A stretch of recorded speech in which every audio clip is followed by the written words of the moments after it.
together, I think more people will just be at the party. And you and I have always felt the same way, Brent. Look, this is something everyone's doing, so let's just talk about it like adults. And I think now everybody is going to be much more willing to do so now that the Supreme Court finally took down what I thought was just an archaic law. And, there's an issue with that in New Jersey as well, in the current bill, and they're going to try to amend this, I think. But the current bill says that they cannot, a sports franchise owner cannot own a casino sports book. And Fertitta's a golden nugget up there, so they would not be allowed to open a sports book, which is something, that have been planning to rev up and get this going in New Jersey, and all of a sudden they stick this stipulation in that would prevent some of the owners that have interest in franchises. So I think they're going to amend that and kind of follow the Nevada model where they just won't be allowed to take wagers on their respective teams. The Vegas Golden Knights will have home ice in the series, and the Vegas Golden Knights, largely as a result of that, and the fact that here in Vegas, the futures liability on the Vegas Golden Knights is, according to Johnny Avello over at The Win, if the Knights are to win the Stanley Cup, he estimates that citywide, sportsbooks wide, it's about a loss of anywhere between $5 and $10 million in the futures market. So that does inform why this price is what this is. Go ahead and lobby and get these integrity fees. You'll get a cut of it. NCAA always has enough optics problems with everything else they have going on. Taking a direct cut of sports betting money is maybe not the best idea. So what the leagues are trying to do are saying, hey, NCAA doesn't want it. We can just write into the bills that colleges will get it. I think I think the colleges do see they're going to have increased compliance costs. They see this as something they're going to have to deal with more than they are right now, and they probably see that money as attractive.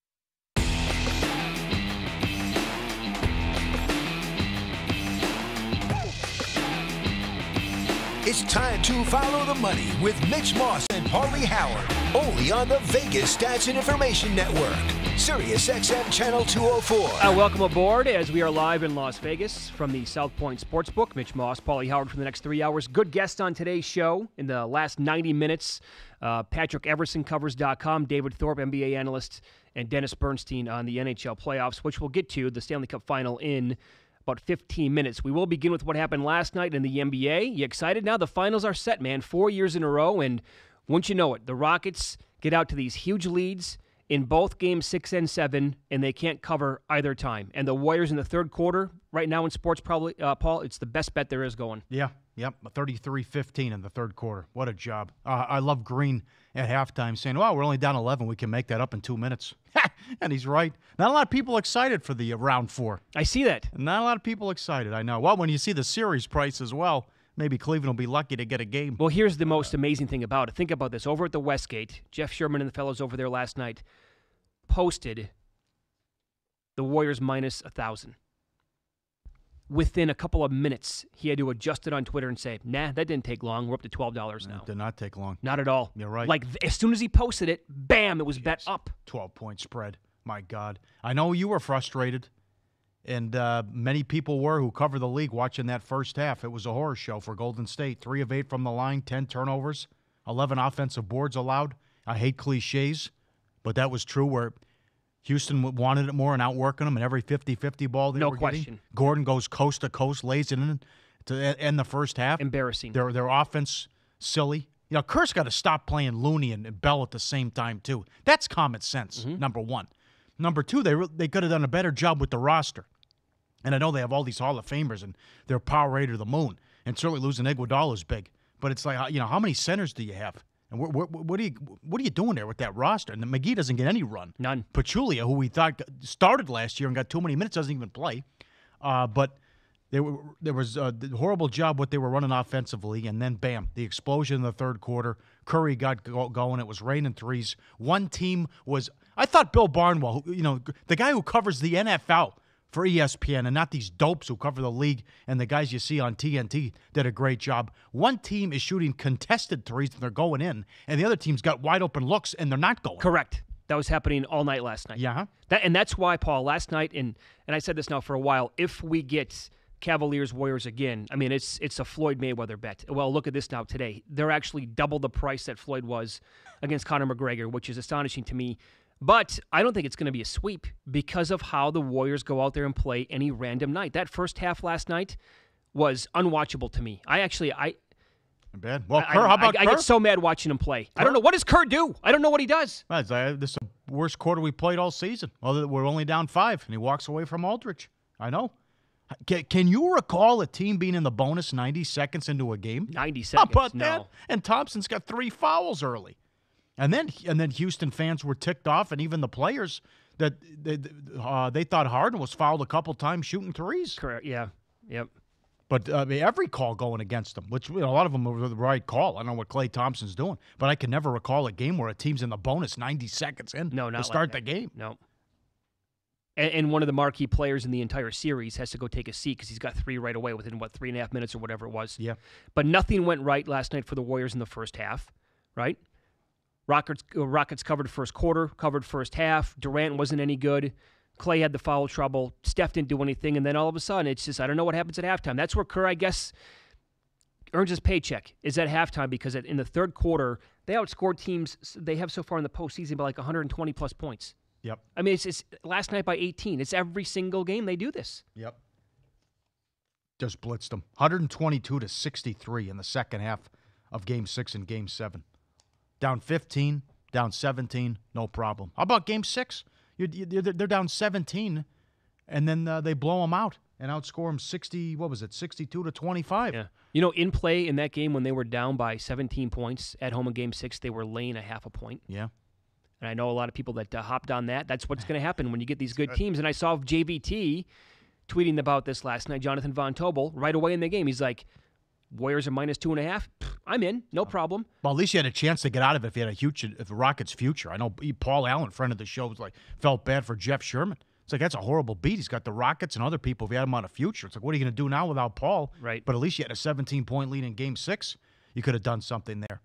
But my God, and what happened in the second half with all the three-pointers? 27 missed threes in a row. 7 of 44. Which, hey, they're open. What are you going to do? Drive to the basket. Get out of here. You don't change how you play. They're wide open looks. D'Antoni's going to say if you're open, you got to take it. But here's the thing, and this is where, and Coach Thorpe's going to be terrific on this in 2 hours. This is on the NBA and the schedule. You're playing 5 games in 8 nights. You saw how bad the shooting was in Game 7s the last 2 nights, right? You're playing 6-7 guys. You're playing. You have 1 day off in between with travel. Fix the schedule. Don't take 3 days off early on in the middle of the schedule, right? And then you're going down to 5, 6, 7 with the games, and you're only taking 1 day off. And with war of attrition now, with all the injuries, these guys are gassed. And again, we pointed this out a week ago.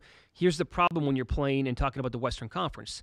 These states are so big. Hello, geography lesson 101, I guess, here. But that's a 3-hour flight plus from the Bay Area to Houston. Then when you're going to go back the other way, it's more than that. So what time are these teams getting in? 4, 5 o'clock in the morning? Silly. I mean, it doesn't make any sense. Silly. And poor Houston. I mean, this guy's with the Paul injury, and they don't have Mbah Moute because he wasn't the same after he hurt his shoulder. He can't play. He has to throw Ryan Anderson out there, who goes minus 12 in 8 minutes. They're essentially playing 6 guys. They're going to wear down. Mm-hmm.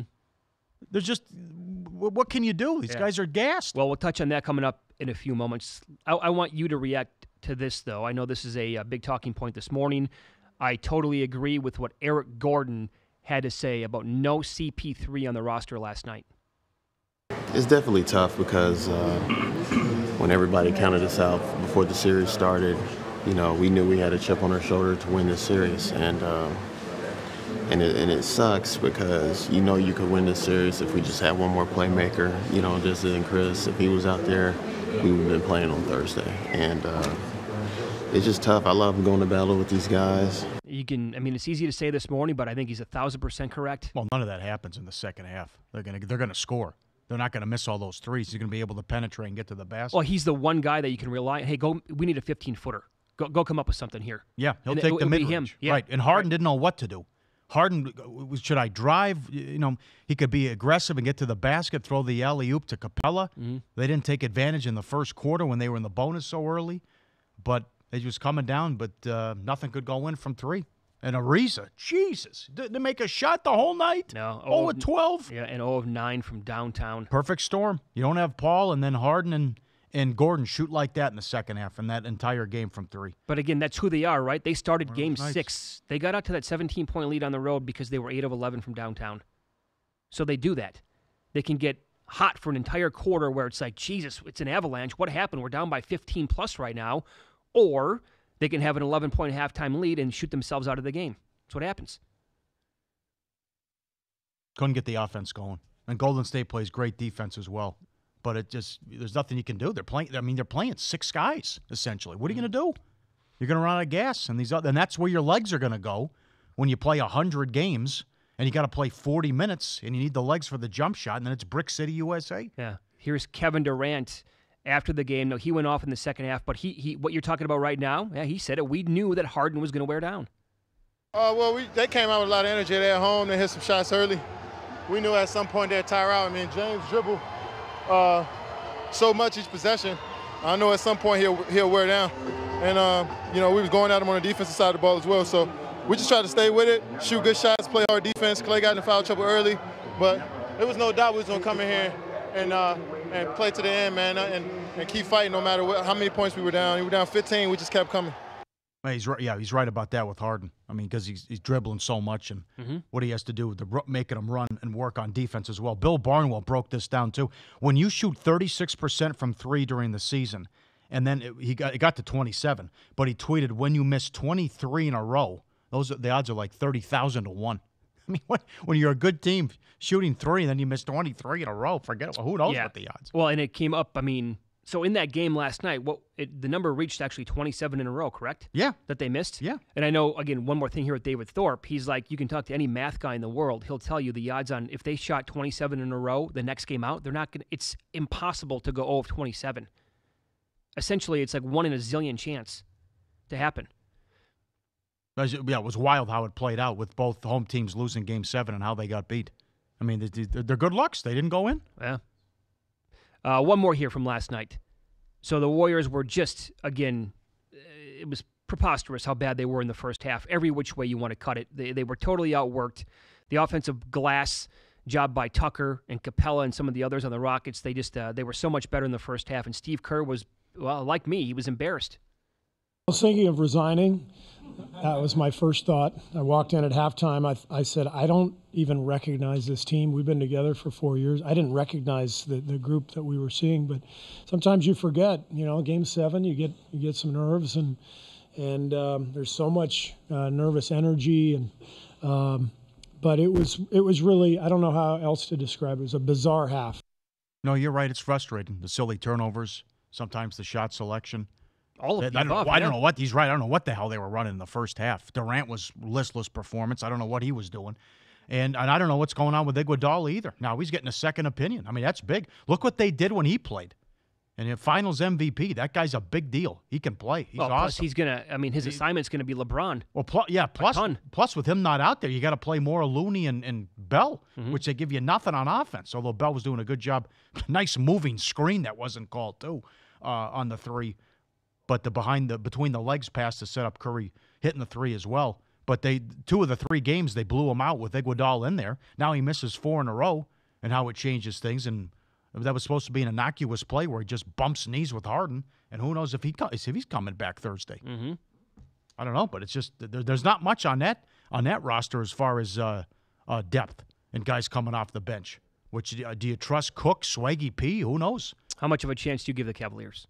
No, they're not winning. I mean, no. I'm talking about games. Maybe get a game. Yeah. Maybe get a game.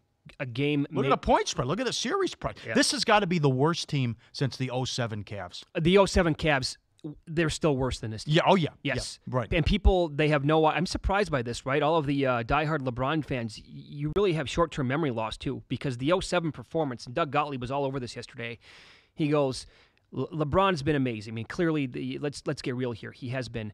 But the 07 performance against the Pistons, when he scored 25 in a row, 29 of the last 30, and that Pistons team made 7 consecutive Eastern Conference Finals. Let's calm down here a little bit here. That was the best the guy ever played. That was the best performance he ever had in this spot. Look at that roster. My God, look at their starting 5. They were absolutely horrible. Hideous. How about the 02 Sixers? Eric Snow started. Snow was the second guy, yeah. I'd beat him in a horse. That guy started. Well, there was a run there. They actually beat the Lakers in Game 1. The Sixers, the Nets for a couple of years and made the finals. Oh, boy. Bad, man. Really bad basketball teams. Yeah, that was a horrible stretch for the NBA. Yeah, it really was. It was but I think they can get a game, maybe two. I think it's going to be. Come on. They had 59 points at the end of the third quarter in Boston in Game 7. Who's going to score? Now you're going against the big boys and a great defense. Who's going to? Boston doesn't have their two best players on. Who's going to score on that team against Golden State? Who can I count on? Who knows with Love with the concussion? Well, I don't have an answer for you, but it pops out of nowhere a lot with the Cavaliers. Like, did you expect Jeff Green to play that well in Game 7? I certainly did not, but he did. And there's a guy like that. Someone's got to score pop up. points, though. With Love out, someone else has got to get more shots. Well, here's what I anticipate happening. I think it's going to be similar to last year, where the Warriors are just so much better. And I don't know if they're going to take the first 3 or the first 2, but when they go back to Cleveland will get it. They're going to have one of those games where they hit 15 threes and they're just better. And also, again, Mitch, they beat him in 5 last year, and they had Kyrie. No, I know that, but also this Warriors team, Paul. I will go back to the first half like that. That's not just like a blip on the radar last night. Like, where'd that come from? Like, this Golden State team doesn't do that. No. Actually, that happens to this team a lot, where they give up the offensive glass. They are outworked. They are silly, totally careless with the basketball. They take stupid shots. And look at this. Every possession down, they think, let's erase this 9-point deficit by taking another bad 3. And they play like that. And that will absolutely happen at least once in this series. Well, I didn't see it coming because they played so well against San Antonio and then had no problems taking care of the Pelicans other than that no-show in Game 3. But going back to the fourth quarter of Game 4, I mean, that series was over. You're up 12, and you score 10 points in the final 10 minutes. Impossible with all that talent. But they should have had a 3-1 series lead. Second team, they were the second team in the last 25 years favored on the road in a Game 7. How about that? Defending champs now 9-0 on the road, Game 7, or excuse me, 9 straight conference finals, Game 7. Mm-hmm. And then they're the first team in history to win a Game 6 and Game 7 trailing by double digits at halftime. I'll give you one more. This is Ben Golliver, SI.com. The number of NBA teams to win a Game 7 on the road in the conference finals from 1983 to 2017. Think about that time span. Two teams did it. The number of NBA teams to win a Game 7 on the road in the conference finals in the last 48 hours, 2. And the Celtics and the Rockets could not, I can't believe 1979, the last time both conference finals went the distance, and we finally get that to happen. Yeah, you're right with the three-pointers. I mean, what happened Sunday night was impossible. 6 turnovers. The Celtics had 6 turnovers, 46 twos, 39 threes, and then just wide-open look after wide-open look. And I thought Stevens had a good point. We're up 12. It should have been 20. That's when we let them hang around. No question. We're only up 12. It should have been 20. Mm-hmm. The Cavs had 59 points through 3 quarters on the road and had the lead. I mean, it's just, Rozier, please pass the ball, please. Once, please. Can you do that? Guy reading his own press once? clippings. Yeah, Scary Terry, all that other business. It was, the lead at halftime was what, 4? Yes. That lead should have been at least 10. Minimum. Yep. I mean, and that I'm being super conservative here. It probably should have been 15, and it was 4. Yep. That's when you knew at that point. Terrible first half, terrible way to close for the Celtics. They're not going to win this game. And they did not. It's Follow the Money on SiriusXM 204, VSiN.com, and the VSiN app. We will get to Game 1 last night of the Stanley Cup Final. We'll tell you how expensive that empty netter was for a few books in town coming up next.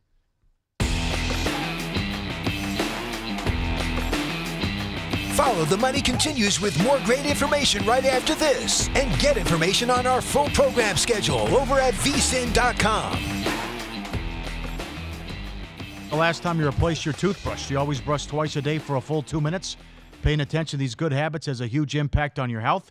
Introducing Quip, the new electric toothbrush that helps to fix the brushing habits that most people get wrong. Quip does this with a lightweight and sleek design, simple time vibrations, and guiding pulses to give you a perfect 2-minute clean.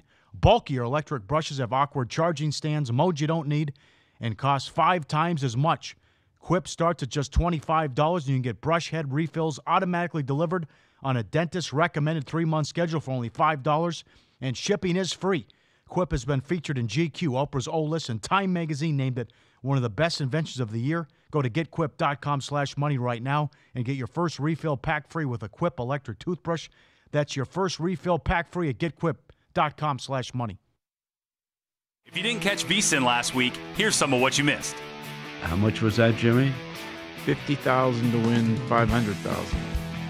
That's one of our friends from Houston, isn't it? I think that gentleman strolled through here during the baseball championships. He came in this morning and he He's a wonderful guy. I think what you have to sweat out in this situation is tonight's game. Because if he waited until after tonight, okay, and let's say the Rockets win, that number would change dramatically, okay? So,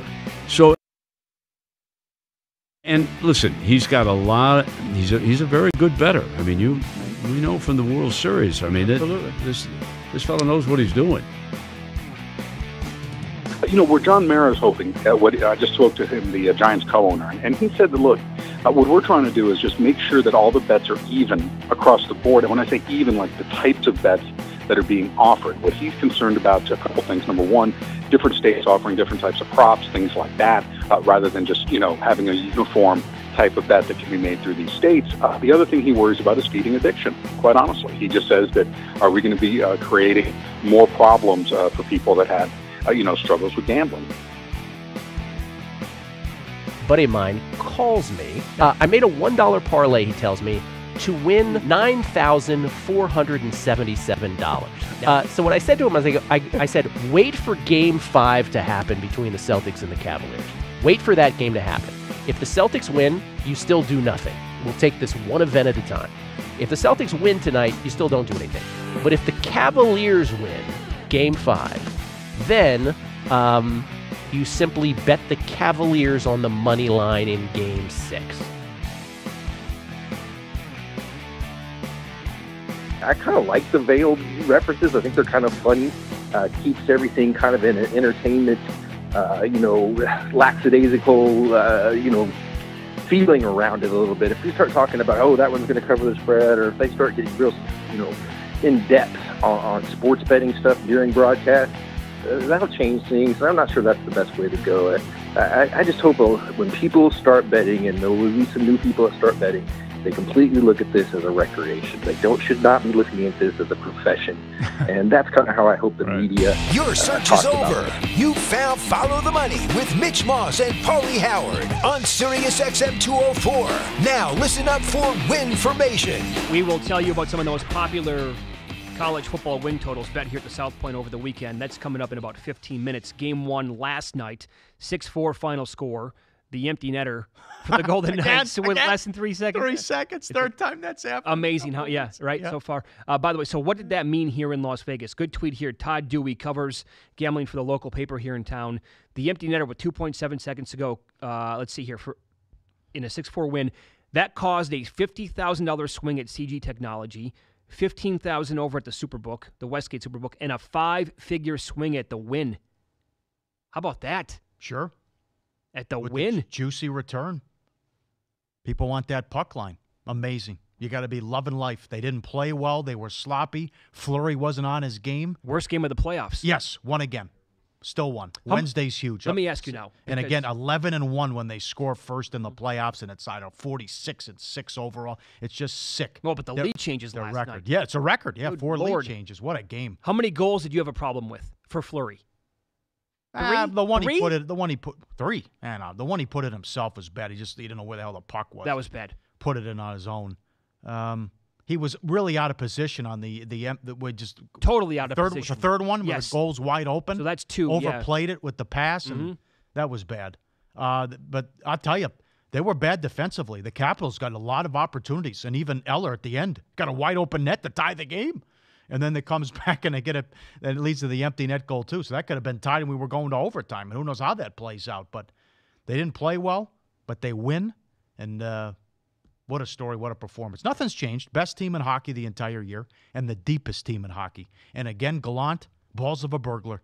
Tie game. I'll put the fourth line out there. They did it again. And the fourth line delivers with 3 goals in the third period. Awesome. The depth on that team and how it was a different star every night, and the job that the fourth line has done all year. And then Reeves goes top shelf where Mommy keeps the peanut butter. Yeah. I mean, it was great with However, that. Although it was a cross check. Yeah, they got missed away that with call. one. But hey, come on with the Wilson hit, that thug, ridiculous. That guy needs to be suspended. Yeah, and I think he might be. But by the way, I will say tip of the cap to the crew on NBC Sports Network in the postgame show. They were superb last night.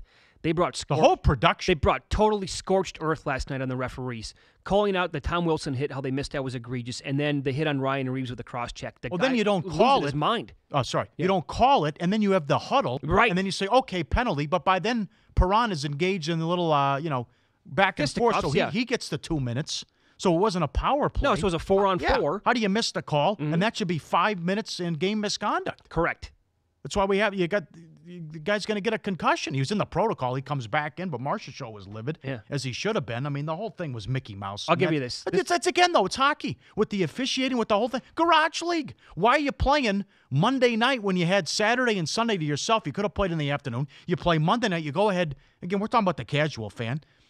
You can get the casual fan, everyone on board with this great story, the most improbable story in American sports history. You're going against Game 7, and then the end of the second period coincides with halftime at the same time, and then you're thinking, okay, 5:05 start time. They dropped the puck at 5:30 Pacific. Yeah. What are you doing? That was my biggest problem, and I know people that have not watched this year yet. It's the pregame show for the Knights. They do it every single game, and they thought, wow, what a great Vegas production. This is a lot of fun. And I don't want to sound like Mr. Debbie Downer here, but it's like, can you maybe start that a half an hour early? Common sense. Can you get to the dropping of the puck at 5:05? Is that possible? No, we're going to wait till 5:30? Oh, okay, sure, no problem. But this is from Carrie Frazier, who is a retired NHL referee on Twitter last night.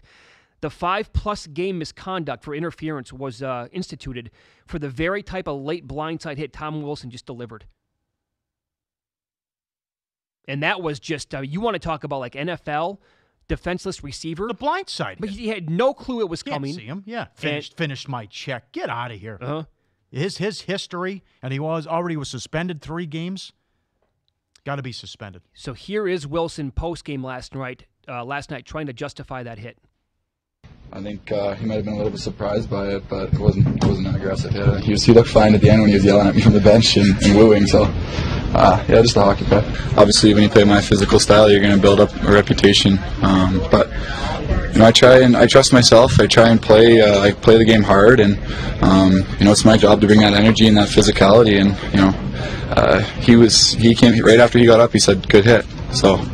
It's the Stanley Cup final out there. There's going to be hits.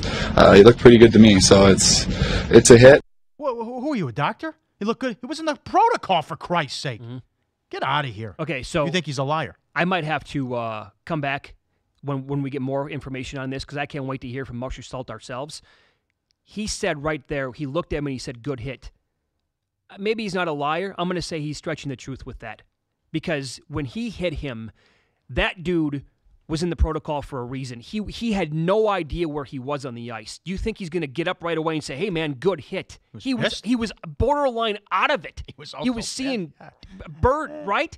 He had no clue where he was on the ice, and the first thing he's gonna say is laughing, "Hey man, you really got me on that one. Nice job." No chance. I could be dead wrong on that. We find out more, I'll take it back, backtrack that in the next couple of days. But I'm going to say no way he looked at him and said, "Good hit." No way. Bench was livid. Uh-huh. They wanted a piece of him. They were hot after the game. I don't blame them. Yeah, you're right. Milbury did a good job. He comes out throwing bombs. I thought the whole production was great. The 2-hour pregame, the Plaza, the Little John concert. Mm-hmm. Get Tone Loc maybe for game 2. What's he up to? Funky Gold Medina. Brent, great 10-minute plug for VSiN. The Godfather was terrific, bringing it back live from commercial. Look at that scene. Brent was fantastic on the broadcast. He was hanging out. What a scene at the Plaza. They got to shut the Strip down. They win the cup. Yeah. It's going to be bonkos. Yeah, but even after the game last night, they brought in a new post-game crew, and they're looking around saying, I've been all over. This is from the crew themselves saying, "I've been all over for the Stanley Cup playoffs. I've never seen this before in my life." And they're basically saying, "I can't hear what you're saying, so we're just going to make it up as we go along." And that scene, nobody wanted to leave last night at the Plaza. Sure. That's why, yeah. I talked to Patrick Everson in an hour. He was outside in that.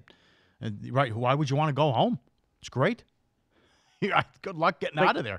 Okay, so Fitz said Fitz was at the game. Our buddy said loudest it's been all year. Really? No surprise. Yeah. The Nosek goal. I mean, when he scores there to give them the lead, it's up for grabs. They got to get the ice straightened out. I mean, you're going to run out of fire extinguishers. It's going to be 100 degrees Wednesday, and the puck was bouncing a lot too. But the Capitals also weren't used to those friendly bounces off the boards. You saw that with the Carlson goal, and that's happened a couple times where you get some juicy rebounds as well. Most goals allowed for the Capitals since mid-March, and I thought this was key as well. The only power play they had, too many men on the ice. Stay out of the box. Nice job. You don't have your A game. You don't even have your B game, and you win. Wednesday's huge. You go up, then they got to beat you 4 out of 5, and I'm confident that the Knights are going to get one in D.C. Okay, so again, how about how quickly this team responds after they give up a goal? Oh, again, I know, twice last It's the whole Winnipeg series. It's amazing. It is. They answer right back. Immediately, they were down 2-1, and before you could blink, it's bam, right in your eye. 2-2, we're tied up again. And I think you're spot on with that. Fleury had, I think, by far and away his worst game of the playoffs, and they still went out and got him 6 goals. They're like, okay, we get it. You're having an off night. We need to match this team goal for goal and outscore them to win this game, and they did. 6 in game 1, and your boy was awesome against the Lightning. 2 shutouts in a row. Holtby. Yeah, it's wide open hockey. Can't believe it. A 6-4 game. I didn't see that coming. And now you got to go. It's put up a 5.5 over now with game 2. So 3 wins away. By the way, I got a question on that. I woke up to it this morning on Twitter saying, "What do we make the second game with a total 7?" No prisoner of the moment. Don't overreact. 5.5 over. See what they put it up. $1.30, whatever it is. If they go to 8, 9, or 10 goals again, though, then it's okay. Now what are we talking about? 342 days after they put together the roster. 3 wins away from hoisting the cup. My God. What a story. Oh, man. What a scene. What an atmosphere. Incredible. You want to go out there Wednesday night? Oh, God. Check it out. There's no NBA game going on. There were more people after the game was over with than before it started for the Little John concert. That was great. That's wild. Yeah. That is wild. I thought they asked Brent great questions, too. I thought that Catherine did a good job. They asked him about the Supreme Court. How about Brent, though? Godfather. Huh? You never go against the family. He bet Ovechkin to score the first goal. Yeah, what are you doing, Godfather? Him, okay, well, what's your big bet tonight? On. Oh, Ovechkin to get it in. How can you do that? By the way, Miller, do you know what he was to score the first goal? Oh, I can't imagine. What? 60-1. Sure. Mm-hmm. Yeah. I know Ovechkin was 6-1. 6-1? Yeah. Miller got it done. How about that? There was some heat on that. I tweeted that out after it was done. That was such a rocket ball. I couldn't even see the goal. In real time, I'm like, where's the goal? Oh, it's good? Okay, good. I would have had it. I had no idea. Yeah. No problem. All right, it's Follow the Money, Sirius XM 204, VSiN.com, and the VSiN app. Up next, we will go over and give you some of the most popular win totals in college football that were bet here over the weekend. Coming up next. If you still have a dial, don't touch it. Keep it right here on Sirius XM 204 for more Follow the Money with Mitch Moss and Paulie Howard.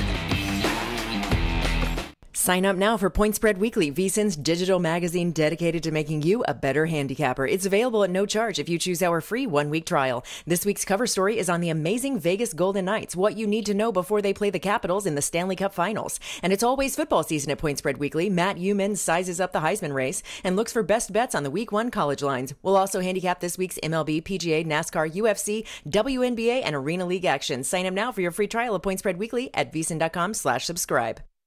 You wake up in the morning and what do you need first? Mitch and Paulie, of course, followed quickly by your morning coffee. Well, wait till you see what we have for you in the VSiN store. That's right. VSiN coffee mugs are now available at VSiN.com/store. Some of your favorite VSiN slogans make their way onto what's sure to become your favorite mug. There's cash and tickets is what it's all about. Vegas flu, puck yeah. It's not under till it's over. And of course, follow the money. They're all at VSiN.com/store. And no judgment if you use them for something stronger than coffee.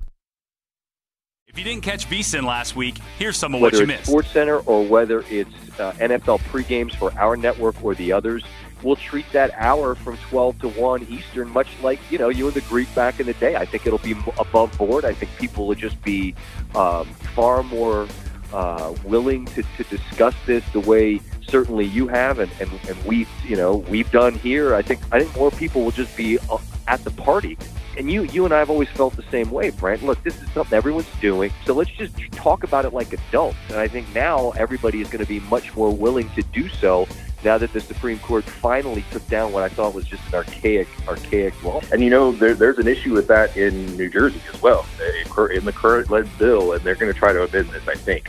But the current bill says that they cannot, a sports franchise owner cannot own a casino sports book. And Fertitta's a golden nugget up there, so they would not be allowed to open a sports book, which is something, that have been planning to rev up and get this going in New Jersey, and all of a sudden they stick this stipulation in that would prevent some of the owners that have interest in franchises. So I think they're going to amend that and kind of follow the Nevada model where they just won't be allowed to take wagers on their respective teams. The Vegas Golden Knights will have home ice in the series, and the Vegas Golden Knights, largely as a result of that, and the fact that here in Vegas, the futures liability on the Vegas Golden Knights is, according to Johnny Avello over at the Win, if the Knights are to win the Stanley Cup, he estimates that citywide, sportsbooks wide, it's about a loss of anywhere between $5 and $10 million in the futures market. So that does inform why this price is what this price is. And here at the South Point Hotel Casino, as of moments ago before the show, the Golden Knights were minus 160. Minus 160 on the series. It's come out that they're trying to actively recruit some of these universities to kind of get on their side and say, hey, you're going to get a cut of this if we can go ahead and lobby and get these integrity fees. You'll get a cut of it. NCAA always has enough optics problems with everything else they have going on. Taking a direct cut of sports betting money is maybe not the best idea. So what the leagues are trying to do are saying, hey, NCAA doesn't want it. We can just write into the bills that colleges will get it. I think that's I think the colleges do see they're going to have increased compliance costs. They see this as something they're going to have to deal with more than they are right now, and they probably see that money as a trap.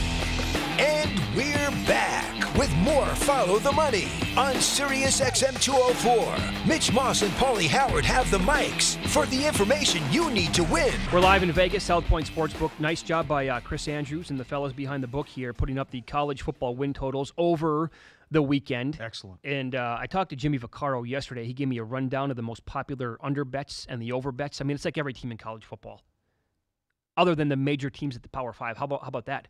So they post every team, and I'm looking at Old Dominion, Georgia Southern, Bowling Green, SMU, Cal, Marshall, UMass. Those are some of the most popular bets on the entire board here. Full marks to him, to Chris, and also Gone. I mean, you can get carried out doing something like this. And the best story was a couple of years ago. Their biggest decision was Miami of Ohio, which started 0-6 and then finished 6-6 and went to a bowl game. What jumped out at me, first of all, I thought he did a great job with Alabama. Don't even mess around. Put up an 11. Don't even screw around. Mm-hmm. They're like the Patriots. Just put it up there as high as you can go. Okay? So, they're going to, if it's 10.5, they're going to bet it over. Right. I thought that was a good move, putting that up, going that high, rather. A couple Kent State 2.5 under minus 120. Oh, God. Kansas is 2.5. Yeah, they opened 3, bet down at 2.5. Oregon State's 2.5. What happened to that once proud program? They go to a bowl game every year, maybe win 7, 8 games, 6 games, tough place to play, Corval. I mean, it's horrible. They were playing on January 1st before. I mean, that's probably 15, 16, Dennis 17 Erickson years team, ago. Yeah. Yeah, I mean. Beat Notre Dame, I know. But Jesus, I think they were one of the top ATS teams in the country 2 or 3 years ago. Jeez, Rice they're is just 3. Pathetic. They're bad. They did also a good job with Oregon, 8.5. I know globally was 7.5. Oregon's going to be good. Okay, they got a hell of a quarterback with Herbert. Now, so ones that stuck out to me: Arizona 7.5. They got to win 8 games. With Tate coming back and now Sumlin taking over, the tough games at Houston week 2 definitely winnable. At Utah. At UCLA, no respect for Chip Kelly in year 1. They're only 5. Yeah, well, they were actually bet up to 5.5. Okay. So some of the bettors here did like that one. Or they get Oregon at home and USC at home. So 8-4 definitely doable with Arizona. Colorado 4. How about that? Okay, so and globally 5.5, Paul. 2 years ago, they played for the Pac-12 title. That is correct. Now, okay, so I'm looking at their schedule. And, okay, so they play back-to-back weeks, middle of this thing, at USC and at Washington. That's extremely tough. Then a couple of weeks later, they play at Arizona. But look at their schedule overall. Here are their first 4 games. Colorado State, which is a very winnable game. They go at Nebraska, and they're going to be improved, we all think, with Scott Frost. They get New Hampshire, then UCLA at home, then Arizona State at home. Their win total is 4. That could be 3 right there. I think they can win 3, maybe get 4 out of the way right there. Yep. They get Oregon State at home later on. They get Washington State at home. They get Utah, and they have Cal on the road. And it's 4 here. Now, they're going to have questions at quarterback, but outside of that, I think they're going to have a lot of playmakers on this team, and 4, I think, is too low for Colorado. Mm-hmm. How about Washington, 10.5? Oh, that's a lot of respect. How about their 3-point dogs to start in a tricky game? No, I would take Peterson over anybody with time to prepare in that first game because going back to Boise, he was always money to start against a big-time opponent. Mm-hmm. But they lose that one, you got to run the table. And they have to go to Oregon later in the season. That's the thing. So if they lose that now, catching 3 on a neutral, well, we call it neutral, but they have to fly across the country to take on that team. If they lose that, they're going to finish 11-0, 11 straight. Also have to go to Utah. Tough place to play. Mm-hmm. Stanford at home. I know what happened a couple years ago, but no gimme. Stanford beat them last year on the road. Florida International 3. Went to a bowl game last year. Great turnaround with Butch Davis. I'm surprised how low Florida International is. I don't care who they lost, considering what Butch Davis did, turning it around in 1 year. Clemson also 11, right there with Alabama. What do you make of that number? Well, they always seem to they've had lost the last couple of years, right? Wasn't there NC State? There was another one. Oh, NC State, they got lucky and won. Yeah. But the Pitt loss. Well, remember last year, because of the unknown at quarterback with Kelly Bryant, I think the number posted was 9.5, and a lot of people were making the case for the under. And they were so good, and they have so much coming back, especially on that D line and overall defensively, that it's going to be tough for them to lose 2 games. We were surprised it was 7 globally. It's also 7 at the South Point, West Virginia. Tennessee on a neutral at NC State. K-State at home, at Tech, at Iowa State, at Texas, at Oklahoma State. Oh, they can't beat Oklahoma at home? Hard to win in Morgantown. Greer coming back. They can defense plays like it did 2 years ago. No respect for West Virginia. I think they go over 7. And Baylor, Barry Trammell said, Barry Trammell says, how are they going over 5? Well, now they're 6 at the South Point. Right. How's Baylor going to go 7-5? Mm-hmm. I mean, they lost to Liberty last year at home. So going back to the Mountaineers for a second here, I know Greer was banged up late in the season last year. If he stays healthy, video game numbers, right? I mean, they're going to put up. I mean, to say that team's going to put up 35 a week is really taking it easy here. They could go for. I mean, they could score 40, 42 a week with that offense, and it's going to be an aerial assault. I see that team winning 8 games. I'll give you one more here. The local team, UNLV. The number here is 6. They have to get to 7 to win that bet if you go on the over. 2 out of their first 4 games, they play at USC. That's a loss. They're 4 touchdown dogs there. They play at Arkansas State. Arkansas State's win total is 9 this year. They're not winning either one of those games. Then they play at Utah State. That's probably going to be a loss. They get Fresno State, at San Diego State, at Hawaii, where they have always lost that game, and they finish with Nevada, again, a team that they can never, ever beat. I don't know how UNLV gets to 7-5. Right. I have no idea. Okay. I don't see that happening. Mm-hmm. No respect for LSU. They're 7. A lot of people think they're going to have a down year. Mm-hmm. And the Buckeyes are 10.5 as well. Big total there. I think that's the right number with Ohio State, right? Yep.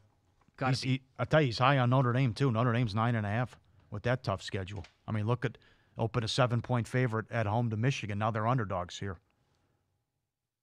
Well, they have a tough schedule as always. I don't know how good USC's going to be, and they have them 9. Notre Dame's got to play Michigan and USC right there. Right. And so Michigan here opened up 9. Remember, the thought was here, if they're going to go actually 8 or 8.5, you got to go over on that with Patterson coming in as the quarterback, but they opened up a solid 9 number. And I'll tell you, what do you think of Miami opening up at 10? But yeah, that's hot, yes. The better said, give me the under. It's now down to 9.5. Yeah, I agree with the move. Uh-huh.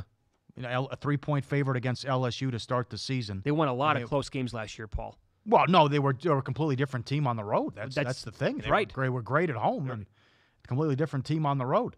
So they'll have to clean that up. And there was a couple other tough games in there too. I don't know. I lost their schedule, but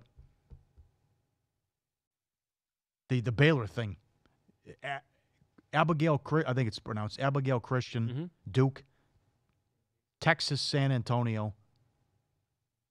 But then after they could start 3-1 or 4-0, but then find me a win once they get into conference play. with the true round robin. Who are they beating? Iowa State? They get them at home. Other than that, please. I don't see how they get to seven wins. I'm going to go back to the ACC for a second here. Florida State offshore opened up 8.5 at certain books. He's got 7.5. Now here they're right? 7.5 here, yeah. Tough schedule, but you know they're going to have a ton of talent, and I like Taggart. Mm-hmm. That surprised me. I felt that was a little bit low as well. Some of the most popular unders here at the South Point, as we said, Arizona State. Nobody likes the hire of Herm Edwards. Nobody. That is true. So they're blindly betting this team to go under. Duke was a popular under. Kansas, Miami of Florida, Miss State, Missouri, Notre Dame, like we talked about. I think that moved down to 9. Paul Stone also doesn't like SMU. Was Sonny Dykes now takes over as Morris took the Arkansas job. And I agree with him. That was They took some under money as well. Some of the popular overs here at the South Point. Cal bet from 5.5 to 6. Cincinnati, we talked about Colorado. I like them over 4. That was one of the popular overs. East Carolina, Houston opened 7.5. That's been a popular bet to go over. Marshall, I know, was a big one. Yeah. North Carolina, Texas A&M now with Jimbo. UCLA with Chip Kelly. Wake Forest and West Virginia, some of the most popular over bets at the South Point this weekend. The Western Kentucky surprised me because remember we talked to Dave Malinsky all year last year, and it was you saw the difference with Brom and how they struggled ATS, and they're a completely different team. They were lost without him. And how about San Jose State taking under money? What are they, 3? Yeah, that's another horrible program. They can't get. We could go fight in the parking lot. We get more people to check out the fight than go to a San Jose State football. Dog, they get 200 people in the stands. I think when they had fails, they were going to bowl games as a quarterback, and now it's just they're lucky to win. They're terrible. That's another horrible program. It's unfortunate what's happened there as well. I'll give you another popular over bet here. It was Tulsa. They opened up 4. By the way, over was even money. And so bettors were liking that. Nice move here, too, with Oklahoma. It would have been a mistake, in my opinion, to make it 10.5. They did not. I had that written. I wrote that down, too. I agree. Yep, they opened it up 10. Mm-hmm. I still don't know if they get to 11 wins this year. Lost a lot, man. I would not be surprised if they lose in Morgantown the final. That's going to be cold. It's the final game of the season. They played a couple of years ago there. It was snowy. Yep. It got out of control for West Virginia. A lot of turnovers, but that can happen. Well, plus what Paul Stone said. Who knows if Murray's playing baseball? You know, who's your quarterback then? Mm-hmm. I'll tell you, you're right with Washington. The expectations there, 10.5, over is even money. But if they can actually pull off that, now they're a mild upset on the road against Auburn. If they win that game, I mean, Andrews is ultra high on that team. Yeah. I mean, that's going to be a playoff spot, I would think. Well, they opened 10 and then were bet down to 7 at Oregon. That's a tough game. And then Utah, I think he's got Utah at 7. And it's always. I thought they went to Utah last year. Was that 2 years ago? Okay. But that's a tough place to play as well. We'll give you some offshore odds here for teams to make the playoffs. Alabama's minus 250. Clemson minus $140. Would you bet against Alabama? No. No, I would not either. No way. Nope. All they have to do is win 11 games, and they're in. Yeah, it doesn't matter. Yeah, it doesn't matter if they lose. It doesn't matter if they win the division. Doesn't matter if they lose late. You throw out. They're the only team that's allowed to lose in college football. Mm-hmm. Doesn't matter. Remember this from much talent. Oh, so much talent. Okay. This is our conversation last week. Barry Trammell, who covers college football for the Oklahoman, talking about Alabama. If Alabama goes 10-2, there will be a congressional investigation. So, literally, it's a literal statement. So, I got to think the question is not whether Alabama's going to. Whether Alabama's going to go 11-1. It's what seed will Alabama get at 11-1. So that's one of the best bets going is Alabama. Yeah, you spot on. Ohio State to make the playoffs plus $1.50. Georgia plus $1.75. But the love affair with Michigan, I get it, but I mean plus 240 to make the playoff. I kind of need to see it before I'm with you. They take money every year. Yeah, Penn State 3-1, Oklahoma 4-1. Jesus, are those horrible odds. My God. I know it. I know. 4 teams get in. Look at that. You got 3 teams in the same conference there. Michigan, Penn State, Ohio. Look what they're at. I'll tell you, if Washington struggles, or if they lose that first game and they don't get to 11 wins this year, who's going to step up out of the Big 12 or Pac-12? Is it going to be Oregon? Are they going to shock the people and go 11-1 and make a run for this thing? What about the Big 12 if Oklahoma's actually down this year? Scratch off cross off those two conferences to make the playoff? I'm doing a Peter Pan off a tall building again. It'll be 2 from the SEC, maybe. 2 from the SEC and 2 from the Big Ten. I won't have a problem with 2 from the Big Ten. I'll give us a do-over for what happened the year with Michigan, Ohio State. Yeah. But give us a mulligan. Let's follow the money on SiriusXM 204, VSiN.com, and the VSiN app. We will get to Win Some, Lose Some coming up next. Included in this, a horrific beat to talk about from the weekend. More of Follow the Money with Mitch Moss and Paulie Howard is on the way. But don't get left out on VSiN's new Point Spread Weekly. Find out more at VSiN.com. If you're a dad whose kids struggle to find you the perfect gift for Father's Day, this message is for you. VSiN has an online store chock full of betting-inspired shirts and coffee mugs, or maybe you've always wanted a subscription to Point Spread Weekly, VSiN's digital magazine dedicated to making capper. But how do you drop that subtle hint? VSiN has a solution. We'll do it for you. Send VSiN the name and email address of that special person who annually buys you a tie. Email the info to hint@vsin.com, and if there is a particular shirt or mug or subscription that you want, include that too. We'll take it from there, and it won't even be weird. So don't wait. Our shirts and mugs are made to order, and of course we want it to arrive by Father's Day, don't we? Of course we do. So go ahead and let us drop the hint for you and get what you really want for Father's Day this year. That's hint@vsin.com. And don't worry, there are no VSiN ties for sale. If you didn't catch VSiN last week, here's some of what you missed. How much was that, Jimmy? 50,000 to win 500,000. That's one of our friends from Houston, isn't it? I think that gentleman strolled through here during the baseball championships. He came in this morning and he's a wonderful guy. I think what you have to sweat out in this situation is tonight's game. Because if he waited until after tonight, okay, and let's say the Rockets win, that number would change dramatically, okay?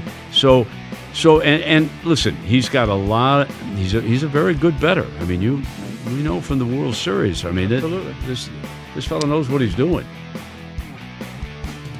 You know, where John Mara's hoping, I just spoke to him, the Giants co-owner, and he said that, look, what we're trying to do is just make sure that all the bets are even across the board. And when I say even, like the types of bets that are being offered. What he's concerned about is a couple things. Number one, different states offering different types of props, things like that, rather than just, having a uniform type of bet that can be made through these states. The other thing he worries about is feeding addiction, quite honestly. He just says that, are we going to be creating more problems for people that have, struggles with gambling? Buddy of mine calls me. I made a $1 parlay, he tells me, to win $9,477. So what I said to him, I said, wait for Game 5 to happen between the Celtics and the Cavaliers. Wait for that game to happen. If the Celtics win, you still do nothing. We'll take this one event at a time. If the Celtics win tonight, you still don't do anything. But if the Cavaliers win Game 5, then you simply bet the Cavaliers on the money line in Game 6. I kind of like the veiled references. I think they're kind of funny. Keeps everything kind of in an entertainment, lackadaisical, feeling around it a little bit. If we start talking about, that one's going to cover the spread, or if they start getting real, in depth on sports betting stuff during broadcast, that'll change things. I'm not sure that's the best way to go. I just hope when people start betting, and there will be some new people that start betting, they completely look at this as a recreation. They should not be looking at this as a profession. And that's kind of how I hope the media talks about this.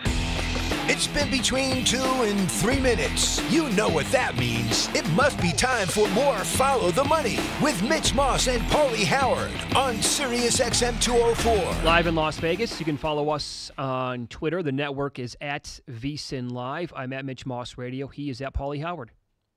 Rough night? Le who? The her. Good night? Winner, chicken dinner. How does it make you feel? It doesn't matter how it makes you feel. Follow the Money looks back so we can learn for today. Won't you tell me where all the good times go? Win some, lose some. Let the education commence. All right, bad beats. Nigel Seeley does it again, but a horrific beat. If he had the Champions League final under 3.5, Liverpool and Real Madrid. How about the Edward Scissorhands there on the final goal? They're two horrible goals with the keeper there with Liverpool. Totally. I don't know what he was doing on the first one, and then the third one. The last one, I mean, right through his hands. God. I saw a video this morning, by the way. I did not know this until today. He was bawling afterward, like on the pitch. I saw that. Yes, absolutely. I tweeted soccer needs an integrity fee after that one. How the hell does he allow that to go? God, you are witty. 3-1, thank you. 3-1 final. More on this match coming up. Astros, how about the Astros? $1.20 on Sunday. Led 8-3 in the bottom of the ninth. Indians tie it. Astros retake the lead in the 13th. Indians tie it, and then the Indians win it in the 14th. Horrible. Yep. Phillies, plus 125 last night. Led 4-0, 4-2 in the 8th. Dodgers get a 3 spot, win 5-4. Mets, $1.05 in game 1 of a doubleheader. Led 2-1 in the 8th and 3-2 in the 9th. Blew it both times. They lost 4-3. Bad for the books. Golden Knights on the puck line, plus $1.75. Higher at some spots. They win 6-4, the empty net goal with 3 seconds left. Warriors open 4 globally. Bet up to 6. The total 210 down to 208. 101.92. The Rockets missed 27 straight threes at one point. Think about the adjustments made to the total in this series from game 1 until last night. And how many overs did we get? Did we get 1 the whole series? Well, depending on how you graded game 1. The Rockets series? The Rockets-Warriors series, yeah. Game 2 flew over. That was the one game I think that went over. Game 2 depending again where you bet it. They have played 1. going by the closing line, they played 9 of the last 10 games have gone under with the Warriors. Yes. Amazing. How about the adjusted the total on that's 227 all the way down to 209, 208? Yeah, right. Where am I? Braves plus bet for the books. Braves plus $1.25 went off the favorite in game 1, beat the Mets. Cincinnati, Arizona over 8.5 up to 9.5. Homer Bailey 12-5 final. White Sox, Indians over 9, bet up to 10, 9-6 final, lose some. Well, this was because the Cubs played the night game and then had to come back with Memorial Day early start. Doesn't matter. They won. Montgomery was terrific. They shut out the Pirates 7-0. Pirates were the dog, went off the favorite. Angels 155 up to 175. They lost 9-3, and the Yankees go betting against Verlander. Shame on you. Plus $1.30 down to 105. Astros win again 5-1. I have Verlander now 11-2 to the under. That's win-lose. Okay. Was that cool, by the way, yesterday for the Pirates? Yes, it was. Played an under. Yes. Surprise, surprise, huh? Got nothing going. Now, Yeah, this was, do go. we have time for this? This is, so Jeff Sherman says, hey, let's go watch the Champions League final at a pub. I go, okay, great. I'll get some fish and chips, hang out, watch it, hang out with some friends, have a good time. Now, where are we? So this is, he goes, he's an atmosphere guy. Now, look at this video I took. We're in the back room. He goes, oh, no, we're standing. It's like a college frat party. We're elbow to elbow. Unbeknownst to me, the owner of the bar is a Liverpool fan. There's like 500 Liverpool fans in that room alone. They're singing, they're going crazy. And then Mitch is coming over in a Ronaldo jersey. I'm going to take you out of here in a body bag. Thank God you took the jersey off. We'll get up to $400 if Mitch is going to walk in front of the TV late in the match with the Ronaldo jersey on. And he didn't have the guts to do it right. I mean, well, much more on this a little bit later on. We need to explain this a little bit more. Oh, my. Yeah. I go, he's an atmosphere guy. I go, Jeff, why'd you think this was a good idea? I can't move. We couldn't get a beer. It was so packed. We'll return on VSiN, live from Vegas, coming up next.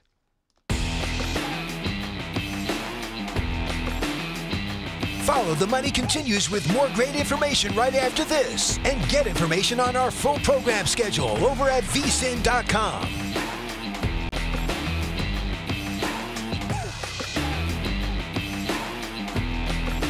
Sign up now for Point Spread Weekly, VSiN's digital magazine dedicated to making you a better handicapper. It's available at no charge if you choose our free 1-week trial. This week's cover story is on the amazing Vegas Golden Knights, what you need to know before they play the Capitals in the Stanley Cup Finals. And it's always football season at Point Spread Weekly. Matt Euman sizes up the Heisman race and looks for best bets on the Week 1 college lines. We'll also handicap this week's MLB, PGA, NASCAR, UFC, WNBA, and Arena League action. Sign up now for your free trial of Point Spread Weekly at VSiN.com/subscribe.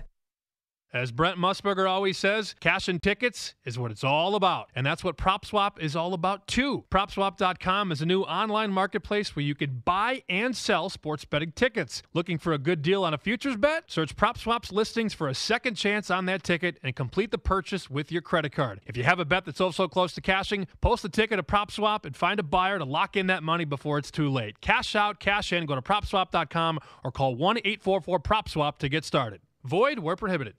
If you didn't catch VSiN last week, here's some of Whether what you it's missed. SportsCenter or whether it's NFL pregames for our network or the others, we'll treat that hour from 12 to 1 Eastern much like, you and the Greek back in the day. I think it'll be above board. I think people will just be far more willing to discuss this the way certainly you have and we've done here. I think more people will just be at the party. And you and I have always felt the same way, Brent. Look, this is something everyone's doing, so let's just talk about it like adults. And I think now everybody is going to be much more willing to do so now that the Supreme Court finally took down what I thought was just an archaic law. And there's an issue with that in New Jersey as well, in the current led bill, and they're going to try to amend this, I think. But the current bill says that they cannot, a sports franchise owner cannot own a casino sports book.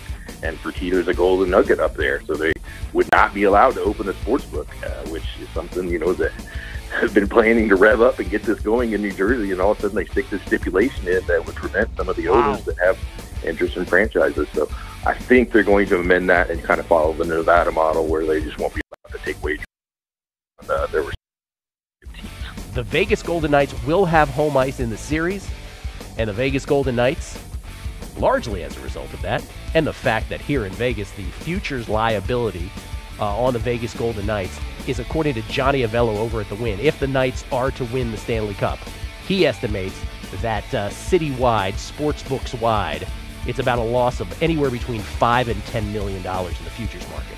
So that does inform why this price is what this price is. And here at the South Point Hotel Casino, as of moments ago before the show, the Golden Knights were minus 160.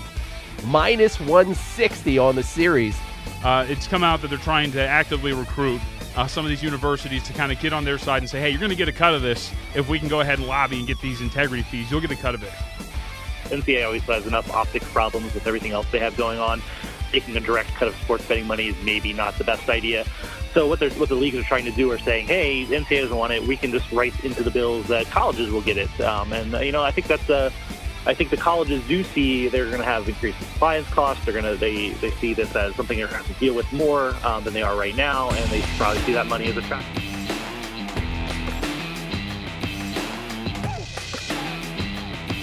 It's time to follow the money with Mitch Moss and Paulie Howard, only on the Vegas Stats and Information Network, Sirius XM Channel 204. Good to have you on board. We're live in Las Vegas, South Point Sportsbook, here on a Tuesday. Bottom of this hour, Patrick Everson, friend of the show, covers.com. He was a real boulevardier yesterday, out and about as he always is. He's swinging around town, you know what he's doing, dances all over the strip. Town. Yeah, good for him. You want to finish the story from Saturday? Well, for the Champions League? Well, as one person said, too, with the Liverpool fans, they weren't from Vegas because you hear the accent, which means one thing. I'm quoting, which means one thing, hooligans. Mm-hmm. So if they saw you with the Ronaldo jersey, that's but Jeff, Christ, he's an atmosphere guy. I'm going to leave me the hell alone. I'm going to watch it on my couch guy. And I go, okay, I'll go out because his wife was working, too, and they have great food. And I turn the corner. It's like, Jesus, look at this. It's a zoo. You couldn't get a beer. It was so packed, and it's nothing but Liverpool fans. Jeff texted me at 10:30 that day. Hey, I'm here. You got to tell me It's going to be a lot of fun. I said, you know what? I have a Ronaldo jersey. Is it cool if I wear it? He goes, oh, yeah, there's going to be an assortment of jerseys. Everybody's good to go. There'll be an assortment. I'm driving up. I'm a block and a half away from this pub. He texts. He goes, whatever you do at all costs, do not wear the jersey. I'm like, I'm right around the corner. What am I doing, packing for a weekend? Yep. So then I had to chance it. I'm like, and then because I'm listening to this guy, Jeff's a really sharp guy. I'm taking his advice. Yeah, right, exactly. And then I get in. He's like, nah, come on, we rounded up some money here. We want you to run through the bar now and point at Ronaldo when they score a goal. And I'm like, are you nuts? I don't care how much money you came up with. We had 4 guys in for 100. Yeah, It'd been fun. I'm like, but interesting. The face is the moneymaker, man. I can't. That's right. It's your livelihood. I'm not going to get my ass kicked from these guys. Paul, so we were about this close, right? From the Golden Nugget and Tony Miller not being able to book the NBA Finals and paying out on the Cavaliers as your NBA champions. Poor guy. Tony Miller sweating like Patrick Ewing. I mean, not in good spirits yesterday.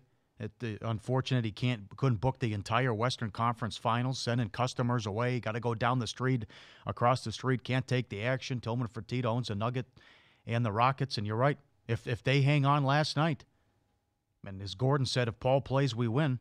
They hang on. That's it. Before Game 1, they even tip off. The Cavs are graded the NBA champs, and you can't even bet on the finals, which I know friend of the show, Chad Andrews, said it. Well, you said it too, but, well, it's certainly out there. Sixers, Rockets. I mean, if LeBron goes to the Rockets, you imagine that? Can't book any games the entire year with the Rocket, and they're a Houston joint? If he would somehow do that and say, okay, I'll be the missing piece here, put us over the hump, we'll knock off Golden State. Well, that's why it's such a unique story, again, and we've had it in the past, again, with Caesars owning the Knicks, right? Similar owners there, same owners, and then the Maloofs owning the Palms before, so they couldn't book the Kings over there. But if you think about that, again, they could post 15 different posters up throughout the casino and in the sports book, and people are not going to read that. That's just the way it works. They're going to ignore what that says. They're going to go to the window and say, "Hey, give me the Rockets tonight," and they're going to be like, "We can't take the action." Sure. Well, what do you mean I can't? You can't take Explain the action? it 100 times. Right. That's right. Big bets. Remember, as Nick Bogdanovich said, they had two $250,000 bets on the Warriors series price against the Rockets. Woo!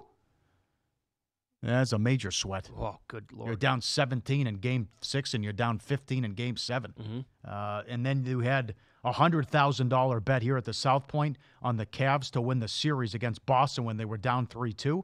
And he also bet $25,000 at 18-1 and 15-1 to win the title. I think he also bet him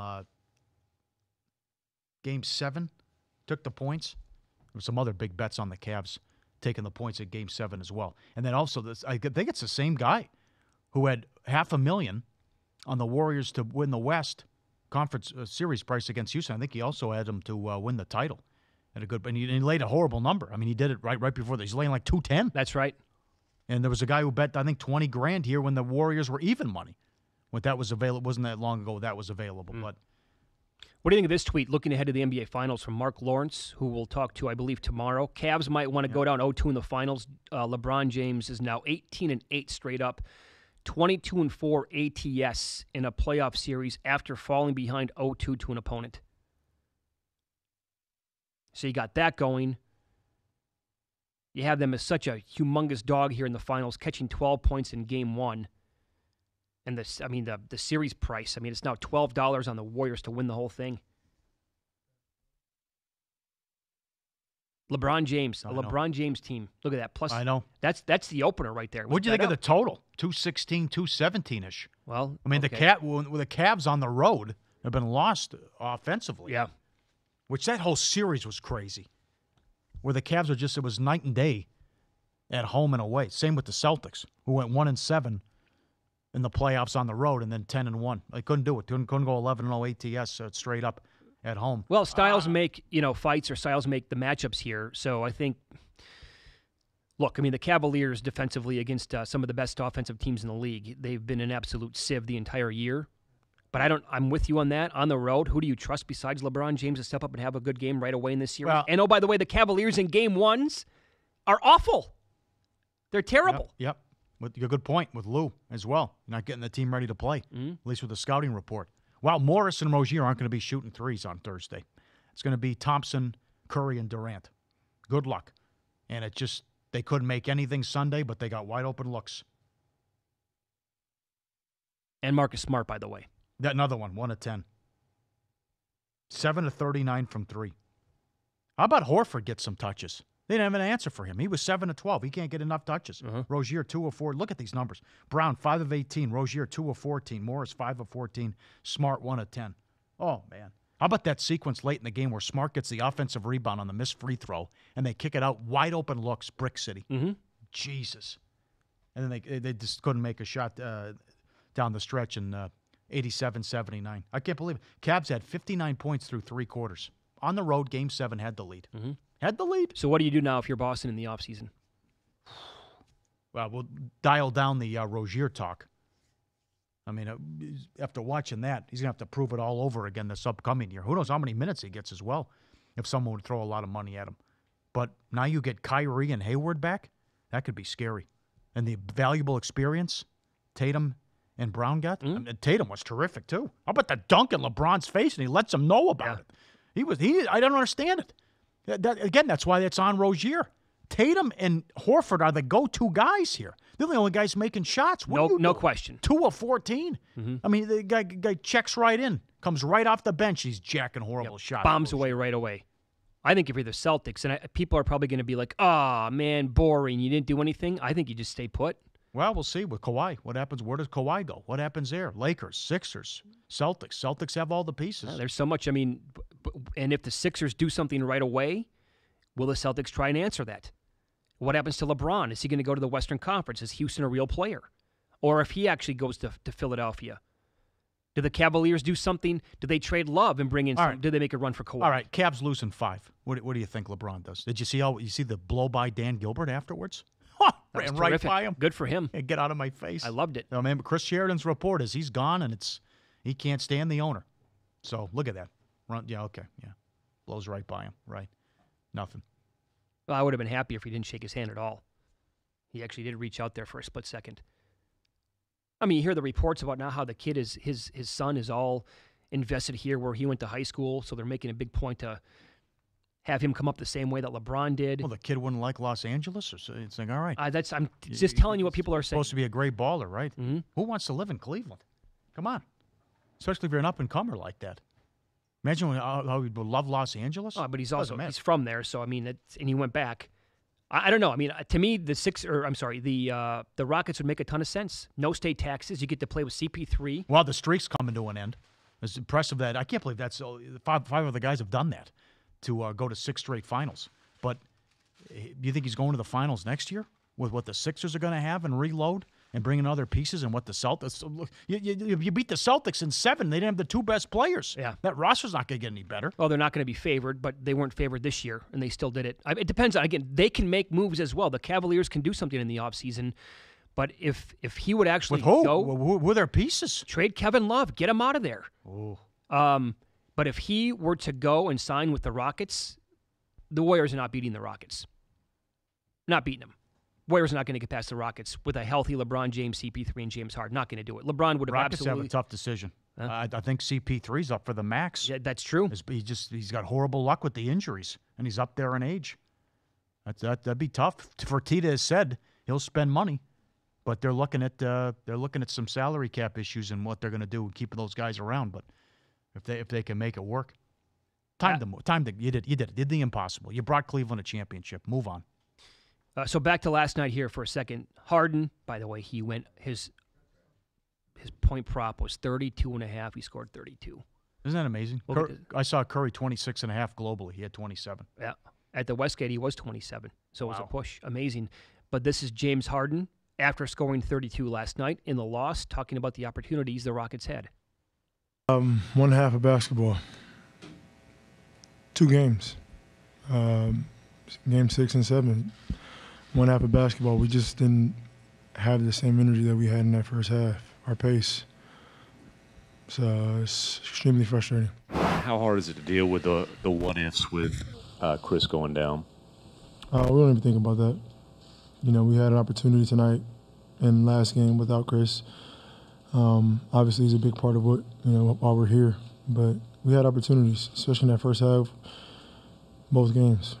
That's right about that. Much like the Celtics in Game 7, that should have been a bigger lead. And Curry even said it to Aldridge after the first quarter interview.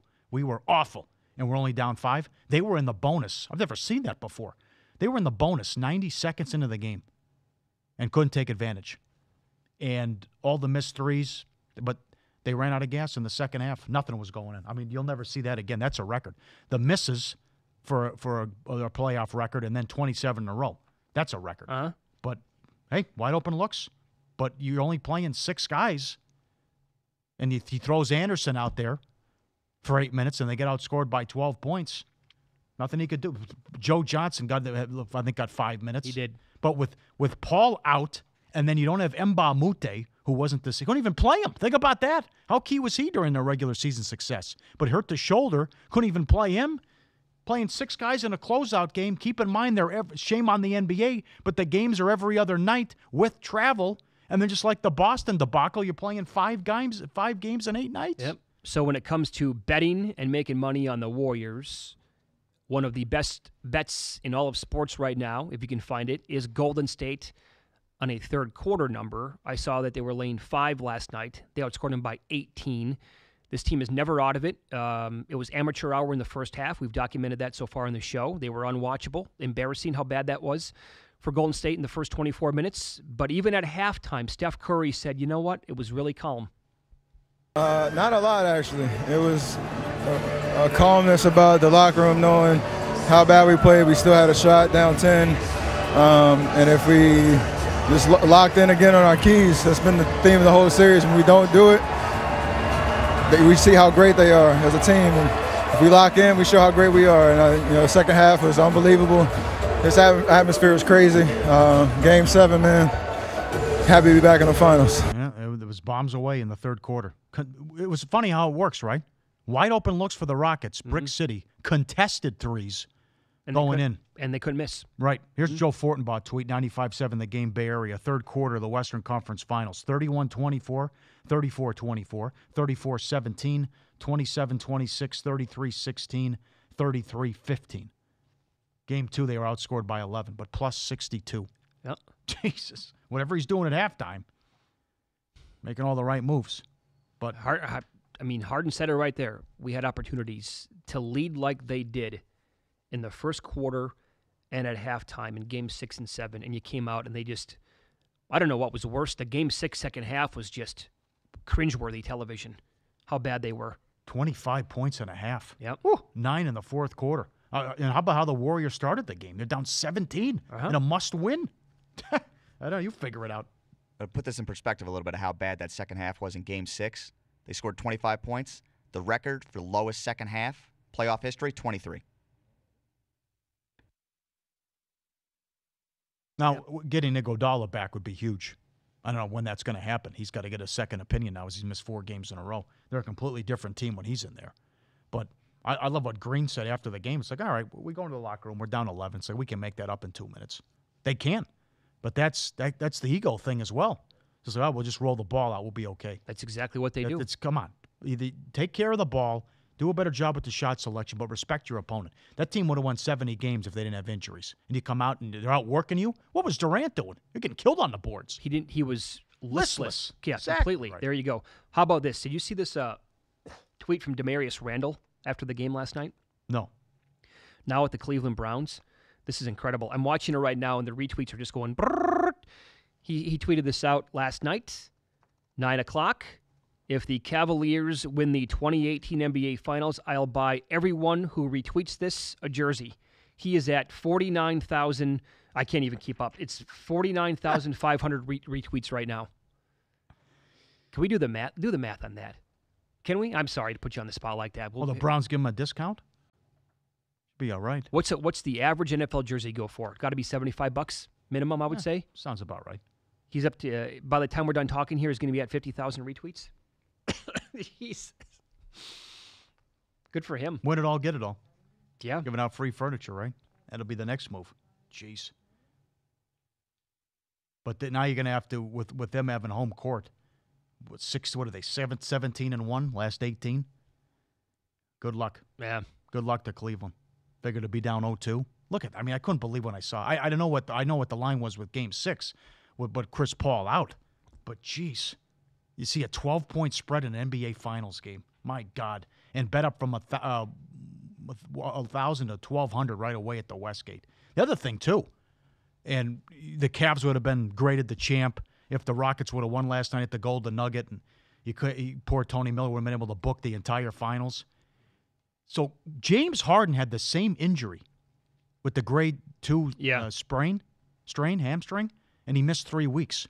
They were saying maybe Game 3. Imagine if the Rockets would have won last night. You don't see Paul till Game 3, maybe. Game 4. Well, that would have been wild. How that series could play out. If the Rockets would have won last night, I think betting Cleveland to win the series would have been an absolute play. Sure. You don't know who's to say would have been back? Yeah, because I also saw somebody said, "Hey, Game 1 would be a possibility." No, you're going to rush him back like that? No way. Are you kidding me? That injury, couldn't run. Like D'Antoni said, he couldn't run. Yeah. I mean, when it happened, you feel terrible for that guy. Terrible. Yes. The career he's had. He finally gets to the conference finals. They're up 3-2.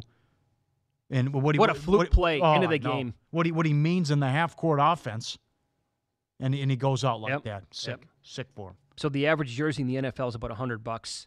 So right now, Demarius Randall would be sitting at $4.95 million. For every retweet, I'll buy a jersey. He's at almost $50,000 right now. Kind of want the Cavaliers to win now. I don't even want a Cavs jersey. I'm not going to retweet it, but I kind of want to see him actually have to go out and do this. Will he actually keep his word here? No chance. No, By the way, we're about 2 days away from Hugh Jackson jumping in the lake. June 1st is the day. Is it? Yes, it is. Good for him. All right. Exactly. It's Follow the Money on SiriusXM 204 and VSiN.com. What do you think of the no parody? This Micah Adams. This guy is unbelievable on Twitter. But it goes back to I think it was Thorpe with the no parody. Oh, it was Roper actually with the no parody in the NBA, and it's been that way for a long time. But look at this. Post MJ NBA Finals, going right down the list. LeBron, Duncan, more LeBron, Kobe, LeBron, Duncan, none in 2006. Duncan, Kobe, Duncan, Kobe, Duncan. It's ridiculous. Well, I mean, if you go back, you can go back to the 80s and you can keep playing this game. Then after from 98, before that, it's going to be MJ, Hakeem, MJ. Then it's going to be Pistons, and then Magic and Bird, all the way back to the early to mid 80s. So there is no parity in the NBA. Never has been. Nice job by the national media too. That it's just lazy. Every time this year, you have to do the LeBron Jordan discussion. I can't on every single network nonstop for 3 days. How about Kobe putting him? I retweeted that. Kobe got in on the fun. It's like, hey, we can enjoy everyone, whether it's my 5, Michael's 6, or what LeBron's doing. It's like Kobe throwing himself in there. Well, how about the immediate reaction was for people to laugh at Kobe? They're like, oh, Kobe, you're not in this discussion. Well, I'm like, he was in the discussion a long time ago. Absolutely, when he was winning all those rings. I feel like that guy somehow, some way, playing for the Lakers. Yes. One MVP for that guy. Right. And I never saw the guy play, but again, for this best of ever and who's the second best or the third best, that Micah Adams also had a great tweet in the 60s. I think it was 62. NBA Finals, Bill Russell had 30 points, 40 rebounds, unofficially 18 blocks, and played all 53 minutes in overtime. Okay, there you go. So LeBron's great, but a guy had 30, 40, 18, and played 53 minutes. Yeah. We will get to some college football win totals that were released here at the South Point, tell you some of the most popular bets from over the weekend coming up next. If you still have a dial, don't touch it. Keep it right here on SiriusXM 204 for more Follow the Money with Mitch Moss and Paulie Howard.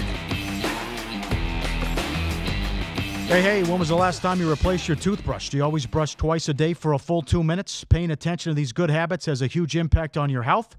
Introducing Quip, the new electric toothbrush that helps to fix the brushing habits that most people get wrong. Quip does this with a lightweight and sleek design, simple time vibrations, and guiding pulses to give you a bulkier electric brushes have awkward charging stands, modes you don't need, and cost 5 times as much. Quip starts at just $25, and you can get brush head refills automatically delivered on a dentist-recommended 3-month schedule. Mitch, $5. Come on, and shipping's free. Quip has been featured in GQ and Time Magazine, named it one of the best inventions of the year. Go to getquip.com/money right now and get your first refill pack free with a Quip electric toothbrush. That's your first refill pack free at getquip.com/money. If you didn't catch VSiN last week, here's some of what you missed. How much was that, Jimmy? $50,000 to win $500,000. That's one of our friends from Houston, isn't it? I think that gentleman strolled through here during the baseball championships. He came in this morning and he's a wonderful guy. I think what you have to sweat out in this situation is tonight's game. Because if he waited until after tonight, okay, and let's say the Rockets win, that number would change dramatically. Okay, so and listen, he's got a lot. He's a very good bettor. I mean, we know from the World Series. I mean, this fellow knows what he's doing. Where John Mara's hoping, I just spoke to him, the Giants co-owner, and he said that, look, what we're trying to do is just make sure that all the bets are even across the board. And when I say even, like the types of bets that are being offered. What he's concerned about is a couple things. Number one, different states offering different types of props, things like that, rather than just, having a uniform type of bet that can be made through these states. The other thing he worries about is feeding addiction, quite honestly. He just says that, are we going to be creating more problems for people that have, struggles with gambling? Buddy of mine calls me. I made a $1 parlay, he tells me, to win $9,477. So what I said to him, I said, wait for Game 5 to happen between the Celtics and the Cavaliers. Wait for that game to happen. If the Celtics win, you still do nothing. We'll take this one event at a time. If the Celtics win tonight, you still don't do anything. But if the Cavaliers win Game 5, then you simply bet the Cavaliers on the money line in Game 6. I kind of like the veiled references. I think they're kind of funny. Keeps everything kind of in an entertainment, lackadaisical, feeling around it a little bit. If we start talking about, that one's going to cover the spread, or if they start getting real, in depth on sports betting stuff during broadcast, that'll change things. I'm not sure that's the best way to go. I just hope when people start betting, and there will be some new people that start betting, they completely look at this as a recreation. They should not be looking at this as a profession. And that's kind of how I hope the media talks about this. Your search is over. You found Follow the Money with Mitch Moss and Paulie Howard on Sirius XM 204. Now listen up for Winformation. We'll talk to Patrick Everson, Covers.com on Game 1, Stanley Cup Final last night, coming up in about 10 minutes. College football win totals here. We'll do a little Big 12 action. So globally, we talked about this last week. They opened up the Sooners 10.5. Over was minus $110, under minus $120. South Point, Chris Andrews here, they made the right move by making it 10. $110 both ways. Remember this, there's this angle here now. Losing Baker Mayfield, 2 playoff trips in 3 years, Heisman Trophy winner, number 1 pick in the draft. We talked to college football handicapper Paul Stone. This was his angle on week 1, but also, could this be true for Oklahoma betting them on the win total this year?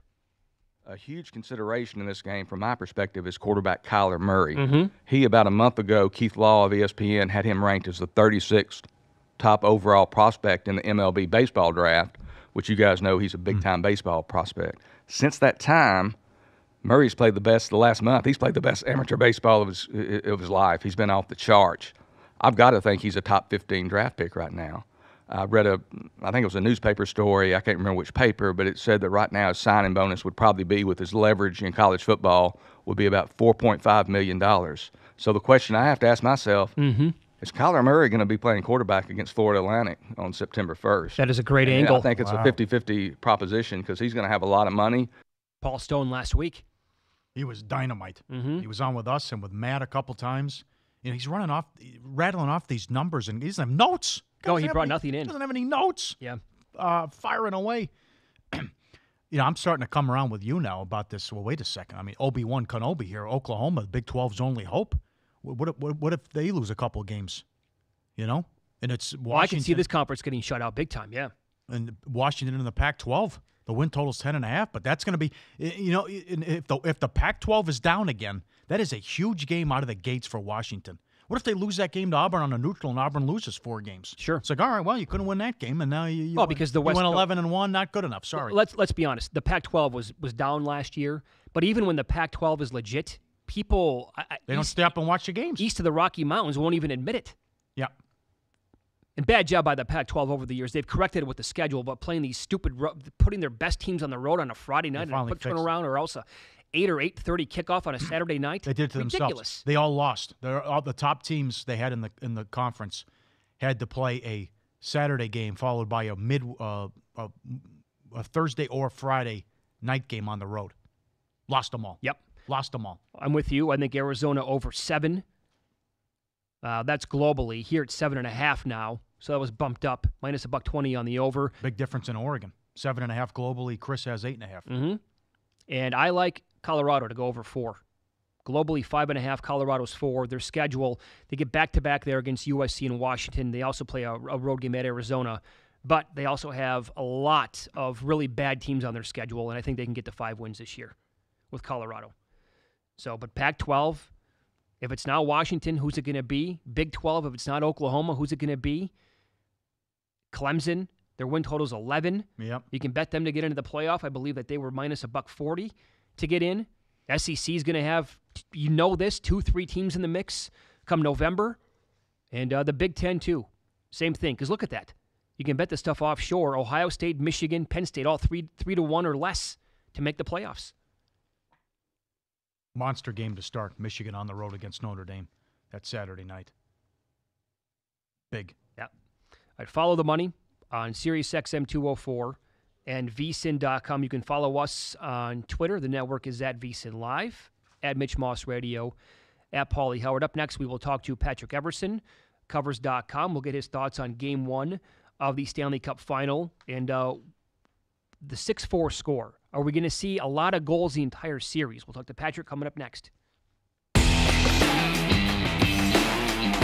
More of Follow the Money with Mitch Moss and Paulie Howard is on the way. But don't get left out on VSiN's new Point Spread Weekly.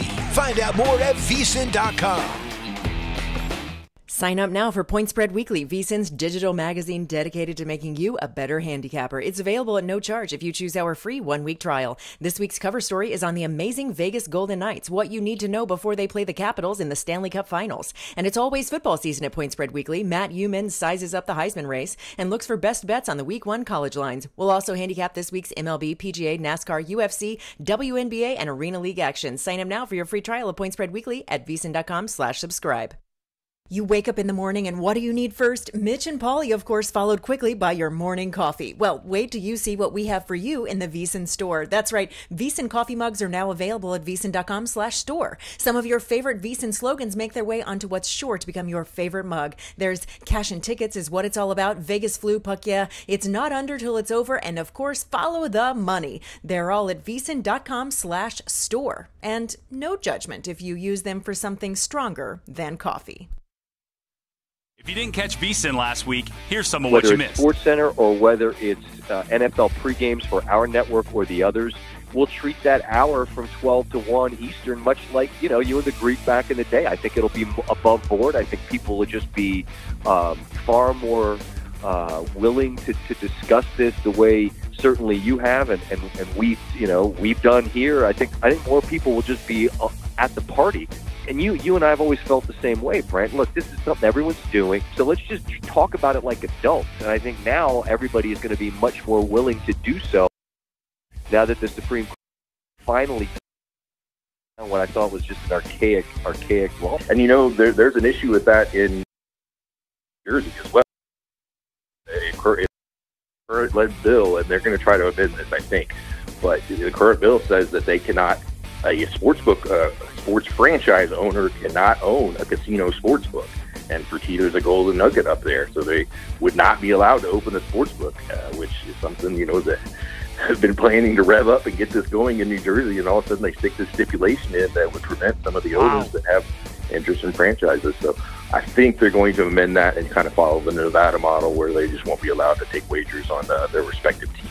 The Vegas Golden Knights will have home ice in the series, and the Vegas Golden Knights, largely as a result of that, and the fact that here in is the future liability on the Vegas Golden Knights is, according to Johnny over at the Win, the Knights are to win the Stanley Cup. He estimates that books wide, it's about a loss of anywhere between $5 and $10 million in the futures market. So that does inform why this price is what this price is. And here at the South Point Hotel Casino, as of moments ago before the show, the Golden Knights were minus 160. Minus 160 on the series. It's come out that they're trying to actively recruit some of these universities to kind of get on their side and say, hey, you're going to get a cut of this if we can go ahead and lobby and get these integrity fees. You'll get a cut of it. NCAA always has enough optics problems with everything else they have going on. Taking a direct cut of sports betting money is maybe not the best idea. So what the leagues are trying to do are saying, hey, NCAA doesn't want it, we can just... And we're back with more Follow the Money on Sirius XM 204. Mitch Moss and Paulie Howard have the mics for the information you need to win. We are live at the South Point Sportsbook here on a Tuesday morning. Patrick Everson does an outstanding job covering the sports betting and gambling scene for Covers.com. He joins us here bright and early. Patrick, good morning. How are you? Good morning, guys. How are you? Doing really well. Thanks for the time. We, as always, we definitely appreciate it. How much damage? Let's start with the Game 1 last night, Stanley Cup Final right here in Las Vegas. What do you think that meant overall for the books? I mean, the last couple of seconds, it happened again here in the playoffs, 2.7 on the clock, and they get the empty net goal to cover the puck line. That was definitely a difficult pill to swallow for what was already, presumably going to be a loss just because of all the public money on the money line. But boy, that getting the puck line, that was something that yesterday morning, Jason Simbal at CG Technology was texting me. He's like, hey, we're seeing a lot of money on the puck line. Talked to John Murray at the Superbook in the afternoon. Same thing. He's like, hey, a lot of people they just love seeing that plus, the plus number when Vegas is a favorite on the money line. They're just like, hey, let's go after the plus money on the puck line. And then Jeff Stoneback at MGM Books, he reiterated that for a little short video I did just before the game, just before the puck drop. Same thing. He's like, gosh, we're just getting puck line money. Everybody's betting the -1.5. So that was definitely a tough pill to swallow. There was probably some 5-figure back and forth flips on that last one. It was definitely a pretty key goal. Bad enough they're going to lose $7 to $10 million if they win the cup, and the money just doesn't stop. Nick Bogdanovich said they took $30,000 on the Knights to win the series against the Capitals. There was a $10,000 bet at the win last week. Game series price. The money doesn't stop on this team. No, it's exactly like you said. You mentioned that one at the win, and that's exactly what Johnny Avello put it.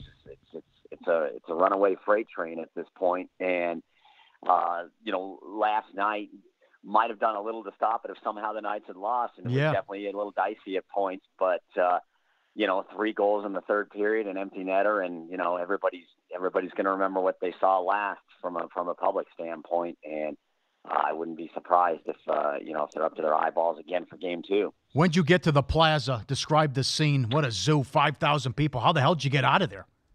Oh my gosh, it had to be that. It might have been more. I don't know. I won't deem myself the best crowd estimator, but I got there about 2:30, so we're still 2.5 hours before face-off. Pretty good crowd there at that point, and I did a little bit of video work. I was out there with my son and made him do my phone camera for me, put him to work. So we snuck over we got done with a couple of videos, one on the NBA, one on the Stanley Cup game, put them up on Twitter, went over to the pizza place inside New York, got a little bite to eat, came back about 15 minutes before face-off, and it was just slammed. It was just wall-to-wall people. It was ridiculous. I just could not believe how many people were in there, and they were wound up and ready to go. It was an incredible atmosphere out there.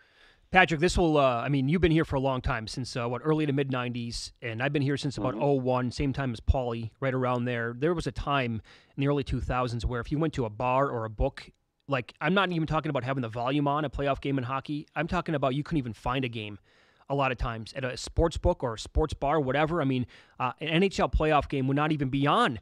And so last night, you brought up Jason Simbal from CG. He tweeted this out in the afternoon. He said, as of right now, we've written more bets on Game 1 than Game 7 of the Western Conference Finals, and even with an extra hour before tip-off, I don't know if Hoops is going to catch up. And this, for a long time, I thought Las Vegas was a basketball town, and, that changes when you get a pro team here, but that just tells you how popular and how many bets are taken every single day. No, it is amazing. I missed that tweet, but that's certainly a very informative tweet for sure. And it does speak to just how quickly things have changed, and obviously how well Vegas has played and what they've done for the profile of hockey. I don't think the NHL should be complaining about this at all. Nobody should be. It's great exposure, but yeah, it's just incredible the money that's coming in on this team. And like you said, Mitch, you're going into bars and sports books that normally this time of year you wouldn't have seen hockey, or might have found it on one of the smaller screens, and now it's the main sound, and and people are betting it like crazy. It's quite a phenomenon for sure.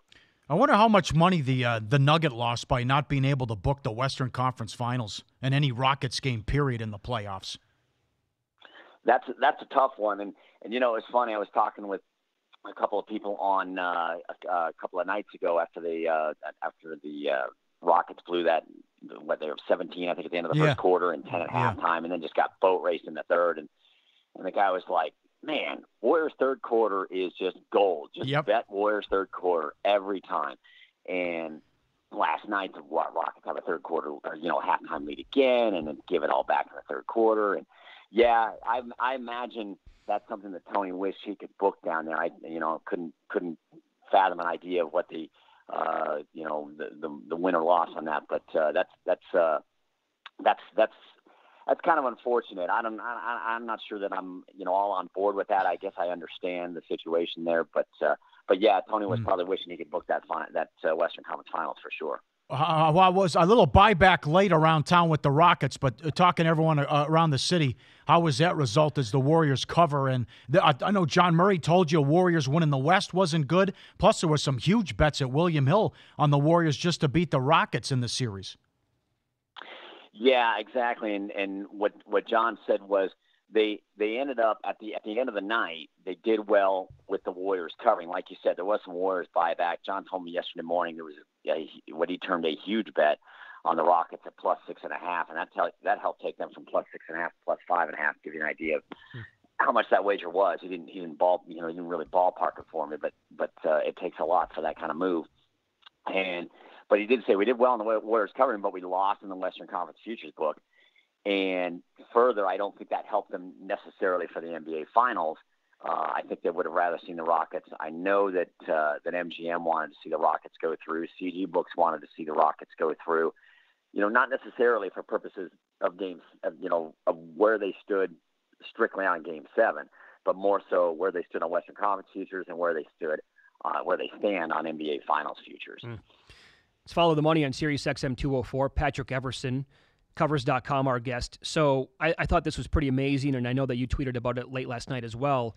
I could not even refresh Twitter fast enough, Patrick, before I saw Jeff Sherman, update the series price. They open it up, -1,000 on the Warriors, and before you could blink, here you go, they're -$12. I can't believe this. I know, it's a huge number. And I mean, when I saw -1,000, I'm like, all right, I think we all sort of saw that coming because I think the books kind of hinted at that. With who the Rockets wouldn't have been nearly that much of a favorite, but they would have been a pretty healthy favorite too from some of the places I talked to. But yeah, literally just a few minutes time, -1,000, a 1 to 10 favorite for the series. And then just a few minutes later, you're up to -1,200, and Golden State's, or rather Cleveland's, +700 on the buyback. It was just amazing how fast. I think that had to surprise them a little bit. I think they probably hoped to see some Cavaliers money initially at a fairly juicy plus price, but it didn't take long for that price to get even juicier on the Cavs. Did you see? How about all the big bets on the Cavs around town to win the East? While the series was going on, I know you retweeted some of the stuff. The guy here at the South Point made some big bets. Yeah, exactly. They had two really big ones. It was interesting. I was down there on Friday afternoon ahead of Game 6, and was talk with Chris and Jimmy for a few minutes. And they kind of told me where things were at, and I did a little video, shot it out on Twitter. Walked back to the desk, and Jimmy's just giving me this kind of weird look, and he's like, "You want to tell him, Chris?" And I'm like, "What's going on?" And Chris is like, "We just took a ton of money. I mean, they got a $100,000 bet on Game 6, or on the series, I should say, at +165, and then the same guy took the Cavaliers to win the NBA Finals at 18-1, $25,000, and then Chris had to make an adjustment there, and he let the guy bet it again, another $25,000 at 15-1. So in just a couple of minutes, they got $150,000 that added up to $165,000 in liability on the series, which obviously they had to pay out, and another geez, I don't know, several 100,000 plus on those two NBA Finals bets. So they've certainly got they took on a bunch of liability there. I don't know if I'm not sure where Chris stands right now in the Warriors, but they certainly took a ton of money or a ton of liability, I should say, and a fair amount of money on the Cavs just Friday afternoon from one guy. Saturday afternoon, did you take in Champions League final all around town? Were the books packed for that one? Yeah, they were definitely moving. I dropped by a couple of spots, and then I saw that a couple of spots were I guess the MGM Grand was really rolling. They got a bit of a different setup in there, but I didn't get into there. But they were tweeting out that it was nuts in there. Saw a good chunk of the game. It's just a bummer that it didn't end up being a better game. It's the Liverpool goaltender just. Jesus. Boy, he just did not have it, which must have driven bettors nuts. Yes. Oh my gosh, he just. Yeah. It was just it was bad to watch, but yeah, and that that's interesting too. It's just amazing how many how many things are really becoming a bigger and bigger draw at the sports books. Obviously, the hockey, the Champions League, the World Cup's coming up, and that gets pretty good turnout. Obviously, the U.S. not being in there is gonna put a dent in handle and enthusiasm for it, but I'm sure they'll still have plenty of people in there and spending money as well.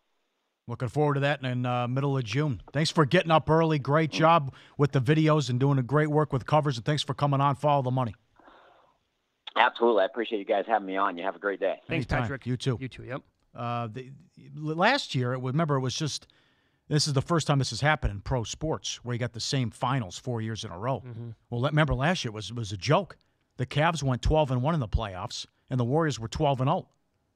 And the Warriors win in 5. Mm-hmm. But this now, at least, first time since '79, conference finals go to 7 games. At least they were extended a little bit. And, well, the Cavs had to go 7 in round 1, too. I mean, Brian Windhorst flat out said the Pacers blew that series. They did. Should have won it. Remember Game 4 last year? I was out on the Strip that night. They're doing the same thing. It's another watching that game. Game 4 is Friday night, NBA Finals. It's Friday night. And that was they put up 90 in the first half. It's one of those games where they could not miss. But now, no Kyrie this year. They trade for Isaiah Thomas. You know what happened there. The overall personnel, who's good on this Cavaliers team? That's why what LeBron has done is just, my God. 8 straight finals now for him, coming out of the East every single year. Who can you rely on? Man, maybe Love. If he's going to play? I don't know. That's right. With the concussion, who knows? Maybe he takes another big hit. Shame on the TNT guys again. As usual, just an absolute abomination. Oh, Game 7, if I would have played, take some Advil. You're not keeping me out of it. Game 7. Okay. Things have changed, all right? The guy had his concussion history. Mm-hmm. It happened early on. You don't think he wants to be out there? I mean, that's you go in the protocol. It's going to be a couple days. There was no way he was playing. And plus, you don't mess around with a concussion. Those guys are just ridiculous. What was the postgame like last night? I did not watch it. Did Barkley say anything about the Rockets stretching him to 7 games? No, it was just more shoot 2s, attack the basket, same thing. Back when I played, back in my day. Quit settling for 3s, all that other stuff. But, he said there'd be a sweep and the series is over after Game 1. So what's he going to say? Yeah. But I'm with you. Clarkson, Thompson, who's going to do anything for him? How many minutes will Clarkson even get? Jeff Green, please. You just leave these guys wide open. Dare them to shoot. They're not going to make anything. Not to mention Golden State can lock you down defensively, too. I mean, and if Iguodala comes back. Right. Well, that's the thing about this Cavaliers team now, is that I can't tell you who it's going to be, but it will. One person on this team other than LeBron will have at least one really good game in the series and will help the Cavaliers win a game. I don't think they can push it to 6, 7, maybe 6. Maybe they get 2 games. J.R. Smith could have a 20-point game. Yeah, that could happen. That could happen. That's the Warriors. But you don't know who it's coming from. You think they're going to fall for Korver coming off screens and? Well, they do get. Man, that first half last night, Paul. That happens all the time with this team. That's why it's so frustrating watching them play. Well, they don't have a Capella though.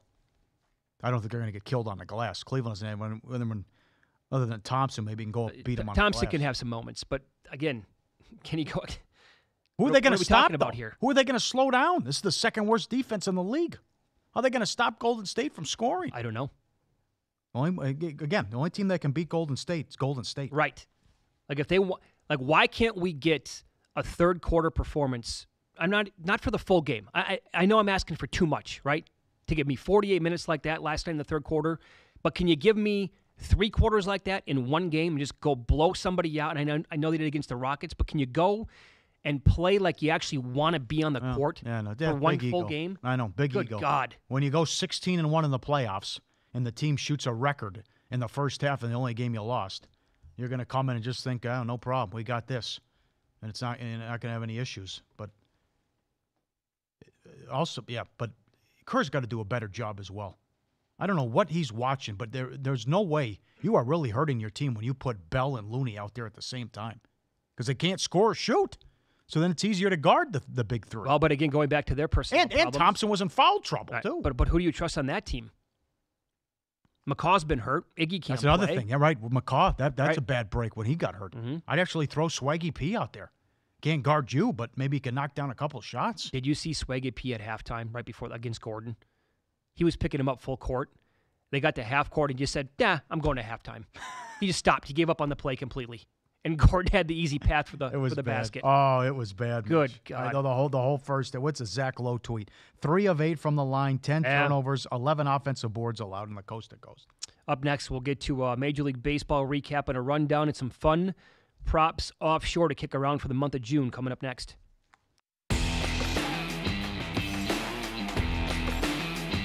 Follow the Money continues with more great information right after this. And get information on our full program schedule over at VSiN.com.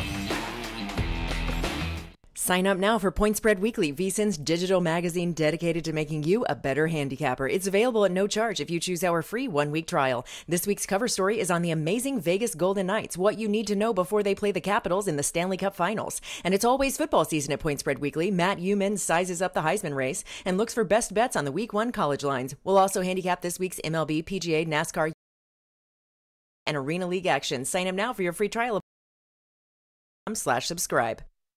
As cash and tickets is what it's all about. And that's what PropSwap is all about, too. PropSwap.com is a new online marketplace where you could buy and sell sports betting tickets. Looking for a good deal on a futures bet? Search PropSwap's listings for a second chance on that ticket and complete the purchase with your credit card. If you have a bet that's so close to cashing, post the ticket to PropSwap and find a buyer to lock in that money before it's too late. Cash out, cash in, go to PropSwap.com or call 1-844-PropSwap to get started. Void where prohibited.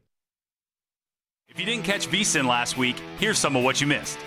How much was that, Jimmy? 50,000 to win 500,000. That's one of our friends from Houston, isn't it? I think that gentleman strolled through here during the baseball championships. He came in this morning and he's a wonderful guy. I think what you have to sweat out in this situation is tonight's game. Because if he waited until after tonight, okay, and let's say the Rockets win, that number would change dramatically, okay? So and listen, he's got a lot. He's a very good bettor. I mean, we know from the World Series. I mean, this fellow knows what he's doing. Where John Mara's hoping, I just spoke to him, the Giants co-owner, and he said that, look, what we're trying to do is just make sure that all the bets are even across the board. And when I say even, like the types of bets that are being offered. What he's concerned about is a couple things. Number one, different states offering different types of props, things like that, rather than just, having a uniform type of bet that can be made through these states. The other thing he worries about is feeding addiction, quite honestly. He just says that, are we going to be creating more problems for people that have, struggles with gambling? A buddy of mine calls me. I made a $1 parlay, he tells me, to win $9,477. So what I said to him, I said, wait for Game 5 to happen between the Celtics and the Cavaliers. Wait for that game to happen. If the Celtics win, you still do nothing. We'll take this one event at a time.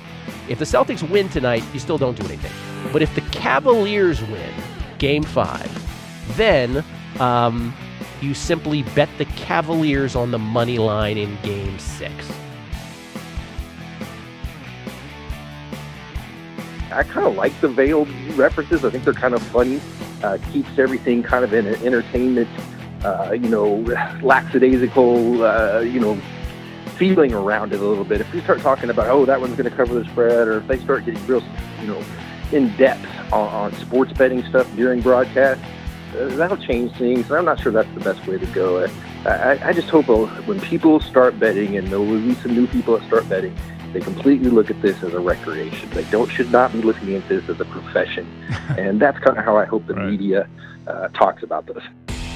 It's been between 2 and 3 minutes. You know what that means. It must be time for more Follow the Money with Mitch Moss and Paulie Howard on Sirius XM 204. Well, I'll give you one here. American League West right now. Astros. Boy, Verlander did it again yesterday. Guy's unbelievable. Yes, and they bet against them. Come on. I know. They're a game up on the Mariners. Now, get this. Good tweet here from Gary Hill Jr., who covers the team in the Pacific Northwest. The M's have won 9 out of 10. Yep. The bullpen in this stretch, 0.33 ERA, 1 earned run, 2 walks, 30 Ks, 27-plus innings pitched. Wow. Good luck getting to that. Good story. Brewers are very similar to that. Brewers 35-20, 4.5 game lead, playing good ball. Took out the Cardinals, had no problem with the Mets. Great job by Milwaukee. It's getting interesting now.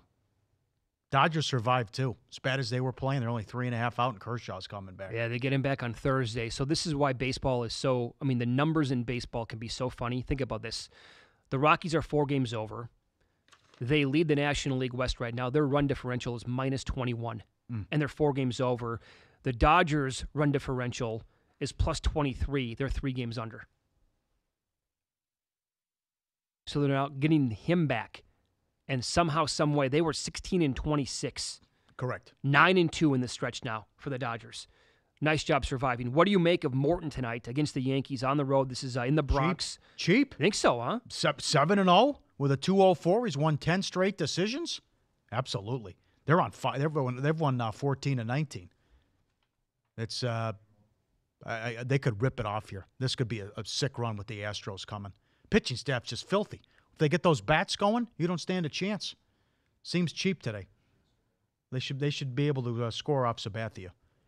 I don't understand it. They bet against Verlander yesterday. No, I know. And he shut him down. Some offshore props here for the month of June. Will we get a triple play? One triple play. Yes is plus $1.65. How about an unassisted triple play is 12-1. A no hitter in the entire month is plus $1.80. Perfect game plus 12.50. Will a guy hit for the cycle plus $1.55? 6 hits in one game is 5-1. Jesus. 6? Yeah. And 4 home runs in a game is 14-1. We're at that point now, I guess, in baseball where it's a 14-1 shot for a guy to club 4 home runs. Okay. All right. Good numbers. Good. Mats is going against the Braves. They split that wild double. That thing went till 2 in the morning. Yeah. Because they had a 2-hour rain delay. By the way, it happened to DeGrom again. That's right. Where Good point. I forgot about that. He was nails yesterday. Blew it again. He did not. He told Skipper, right, leave me in the game. I don't want to come out of the game. He was awesome again. They yank him. They bring in the pen. They blow it for him again. Yep. It happens like every time the guy takes them out. In the 8th and the 9th. They blow it in the 8th, and they take the lead in the 9th, and they spit it up again. The walk-off. Mats is going. He's 4-0 lifetime against Atlanta. No line here at the South Point. Watch out for Waka, too. Speaking of the Brewers, Waka's on the road against Milwaukee. He's coming off 102 pitches. Maybe he won't have a lot in the tank, too. And the Red Sox, 37-17. Hanley, bye-bye. Yeah. Hey, boy, they can hit. And Betts has been out, too. Doesn't matter. And Tampa Bay, 500. What a story that is. Yeah, break out the race. They went to that, let's bring Romo out of the bullpen again here. Start him in the first inning here over the weekend. Didn't go so well this time around. But yeah, Porcello taking them out tonight. They're a big favorite at home against the Blue Jays at $1.80. He's been struggling. 0-2. ERA of 17 earned his last 21. Watch him tonight. And I'll give you one that feels a bit cheap to me. I know Godley has not been dynamite this year, but that feels like it's a bit small today. Diamondbacks at home against Castillo. Yeah. Diamondbacks are $1.15. Well, he broke out of it. All right, let's follow the money on Sirius XM 204 and VSiN.com. Up next, our conversation with NBA analyst David Thorpe. He will join the show. He had a good tweet about the schedule in the playoffs. We'll ask him about it next. If you still have a dial, don't touch it. Keep it right here. 204 for more Follow the Money with Mitch Moss and Paulie Howard.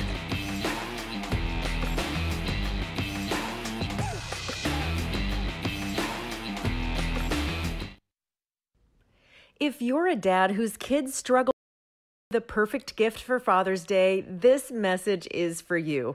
VSiN has an online store chock full of betting-inspired shirts and coffee mugs, or maybe you've always wanted a subscription to Point Spread Weekly, VSiN's digital magazine dedicated to making you a better handicapper. But how do you drop that subtle hint? VSiN has a solution. We'll do it for you. Send VSiN the name and email address of that special person who annually buys you a tie. Email the info to hint@vsin.com, and if there is a particular shirt or mug or subscription that you want, include that too. We'll take it from there, and it won't even be weird. So don't wait. Our shirts and mugs are made to order, and of course we want it to arrive by Father's Day, don't we? Of course we do. So go ahead and let us drop the hint for you and get what you really want for Father's Day this year. That's hint@vsin.com. And don't worry, there are no VSiN ties for sale. If you didn't catch VSiN last week, here's some of what you Whether it's missed. SportsCenter or whether it's NFL pregames for our network or the others, we'll treat that hour from 12 to 1 Eastern much like, you and the Greek back in the day. I think it'll be above board. I think people will just be far more willing to discuss this the way certainly you have and we've done here. I think more people will just be at the party. And you and I have always felt the same way, Brent. Look, this is something everyone's doing, so let's just talk about it like adults. And I think now everybody is going to be much more willing to do so now that the Supreme Court finally took down what I thought was just an archaic law. And there's an issue with that in New Jersey as well, in the current bill, and they're going to try to amend this, I think. But the current bill says that they cannot, a sports franchise owner cannot own a casino sports book. And Fertitta's a golden nugget up there, so they would not be allowed to open a sports book, which is something, that have been planning to rev up and get this going in New Jersey, and all of a sudden they stick this stipulation in that would prevent some of the owners that have interest in franchises. So I think they're going to amend that and kind of follow the Nevada model where they just won't be allowed to take wagers on their respective teams. The Vegas Golden Knights will have home ice in the series, and the Vegas Golden Knights, largely as a result of that, and the fact that here in Vegas, the futures liability on the Vegas Golden Knights is, according to Johnny Avello over at the Win, if the Knights are to win the Stanley Cup, he estimates that citywide, sportsbooks-wide, it's about a loss of anywhere between $5 and $10 million in the futures market. So that does inform why this price is what this price is. And here at the South Point Hotel Casino, as of moments ago before the show, the Golden Knights were minus 160. Minus 160 on the series. It's come out that they're trying to actively recruit some of these universities to kind of get on their side and say, hey, you're going to get a cut of this if we can go ahead and lobby and get these integrity fees. You'll get a cut of it. NCAA always has enough optics problems with everything else they have going on. Taking a direct cut of sports betting money is maybe not the best idea. So what the leagues are trying to do are saying, hey, NCAA doesn't want it. We can just write into the bills that colleges will get it. I think that's I think the colleges do see they're going to have increased compliance costs. They see this as something they're going to have to deal with more than they are right now, and they probably see that money as attractive.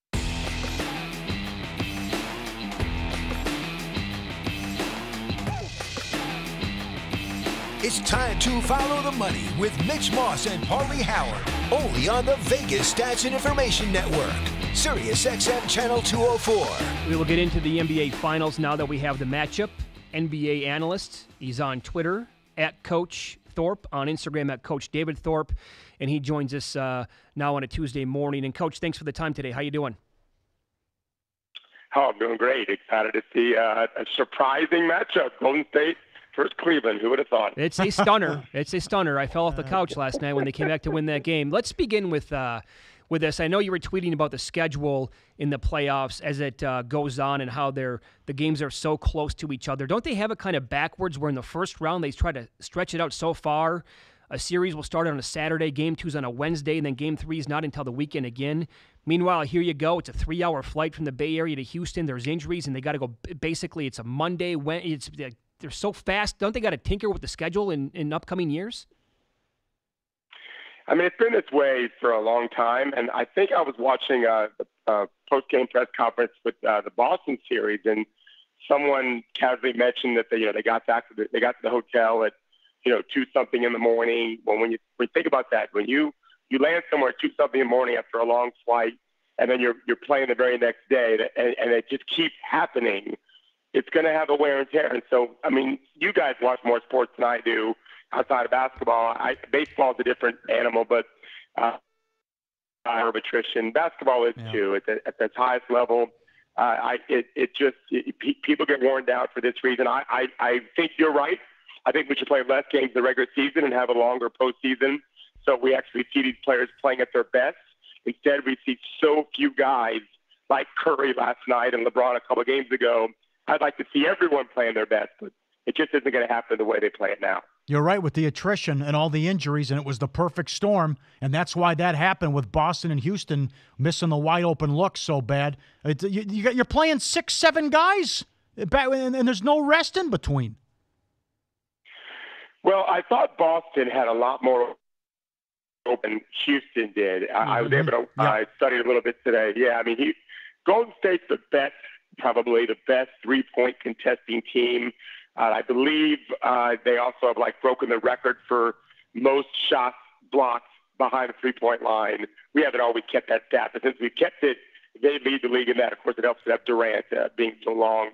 But I thought in the Boston series, I mean, both teams forced shots, and I'm sure they'd love to replay the game and pass up some of those shots and work to get better ones. But, the short rotations, Harden was exhausted last night. It wasn't the first time that happened. In large part, maybe, besides him being great talent, to get Harden off the ball more, get him some chances to take possessions off. There were some times in the Cavaliers game where the Cavs were doing some scoring and LeBron wasn't doing the facilitating. Every possession counts when they're able to save some energy. Houston just didn't have that luxury without Paul. And a torn hamstring, which is a soft tissue injury, that tends to go to body fatigue. So I'm sure every year the owners will visit with it. I don't think the owners much care until someone can prove to them they'll make more money if their stars play more and better late in the season in the playoffs. And until that happens, they won't change a thing, I don't think. Yeah, you had so many good tweets. As you tweeted, if the Celtics are just average, they win the game. And I like what Steven said. Hey, we were only up 12, and they couldn't make a shot. We should have been up 20. Yeah, I thought that I think he gets it. That you don't just play possession by possession. That's not really the way smart coaches handle it. When they have to read the game, and up 12, the Cavaliers were struggling second quarter. Brad took the timeout. I think he realized, let me run a play and get a three. If we go up 15 and then they miss because they're pressing and we get another shot, we're up 17, 18, they're going to be a hard team to beat. And instead, they missed the three. Wide open. They missed it, unscored. The game got, the lead shrunk, and then we saw what happened. So as you guys, I think if you follow my Twitter, I think teams now, if they've won a quarter by 10 or more and not lost a quarter by 10 or more, they're 34-1. And that stands to the point I'm trying to make here. You try to give yourself a lead and defend it. And so maybe you run a great play that you were trying to save to try to build your lead from 12 to 15 or beyond. And Boston just couldn't maintain it, and they got smacked because of it. Let's follow the money. Sirius XM 204, friend of the show, longtime NBA analyst David Thorpe with us now. Follow him on Twitter. He is at Coach Thorpe. I know Steve Kerr talked about this after the game last night because he was asked about the halftime performance, the first half, and he said, I wanted to resign. Are you like me? Do you get frustrated watching this team with so much talent, and yet they just go out there and they're so sloppy at times for quarters at a time? You're like, what is going on, guys? You should not be playing like this. Well, I think they're beyond the point now of a great team that just kind of locks in for 48 minutes. No team, by the way, almost really ever does that. Mm-hmm. They're just, it's almost like LeBron. LeBron takes plays off. It's very obvious. And he's a genius for doing it because he when they needed him most in Game 6 and 7, he produced. I think the Warriors kind of do the same thing. I don't think it's conscious necessarily, but I do consciously think, and Kurt said this too. And Tony talked about this too. They know they come out after halftime and they just got to do 24 minutes of the greatest basketball they can give, and they just crush you in that third quarter. And Houston, as Tony said, we knew it was coming, and they couldn't do anything about it. And that goes to Steph Curry, guys. I mean, to me, watching the game last night, it really came down to two things, very simply. Curry looked like Steph Curry. When people complain, fellas, that oh, Curry, they say he's healthy when he played great and not healthy when he didn't play great. Well, anyone watching the game can realize when he barely can shake a big off the dribble, he's not healthy. Yep. Well, last night he was quick as heck on the court. He was terrific. And then, of course, he makes those threes. And it's really going off. Chris Paul's out. So, yeah, the Warriors were missing their fifth best player. The Rockets were missing the second best player and a Hall of Famer. And Curry was really healthy. Who's going to pick Houston and win that game anyway? I know they shot terribly, but they're just unlikely to win without Chris Paul against Steph Curry playing that well. They didn't do a good job putting the roster together as far as the others and the role players. They got so many centers and other guys. But if Iguodala is out, what would you do with lineup changes with the Warriors? To me, I can't believe Kerr plays Looney and Bell at the same time. There's no offense there. I was surprised at that, too. I don't know that we'll see that. Cleveland, I mean, guys, when I look at this series, and I'll do an 8.5 or so, one thing I always try to look at is what did the team bring from their last series? Golden State is, to me, going into game one, playing an incredibly high level because they've just had to defeat a fantastic team. Now, it was a fantastic team that was missing Chris Paul and Luc Richard Mbah-a-Moute. His injury made a difference. I mean, just going back to that depth, he was the guy that was making threes. He was a great defender, no question. But still, Houston was an incredibly elite team, and Golden State was able to beat them. I think Boston was far more flawed. We all know that for lots of reasons. And Cleveland was able to beat them. But I don't think it elevated Cleveland's game to the point Golden State. Cleveland's going to have to catch up fast. They may not be able to do it in game one. They might have to make that adjustment as you go to game two. It'd be better for them if they can figure it out earlier in game one. I'm not sure they can. If Golden State especially comes out and plays sharp, I think you'll see Golden State pretty easily be able to defend Cleveland beyond LeBron. Like LeBron may average close to 40 in this series. I think what they're going to say is if LeBron gets 40 and the rest of the team gets 35, we're going to beat these teams in 4 games. And so I think they're going to almost let LeBron get 40, make him work, certainly challenge him on defense there. And if he takes plays off, they're going to get dunks and threes because they're going to race faster than what Cleveland's used to playing. Yep. And I think that Golden State also put him into screens and make him deal with KD and make him deal with Draymond some as the facilitator, maybe even Curry a little bit, force him to guard people on the perimeter and have to guard Curry up tight and see if he can't score 40 inefficiently and hold that team to below probably 80 is my guess is what they'll try to do with the other guys. It's going to be tough for Cleveland, I think. We were kicking this around. Is this the worst team to make the finals since the 07 Cavs or the 02 Sixers? I mean, if you look at how they're, who's playing for them, that first team that took David Blatt's team is pretty bad. Yeah, that's true. No Love and no Kyrie. I mean, when Dellavedova's like you're one of your best players, guy's not a good player in the NBA. He's just a tough guy. Uh-huh.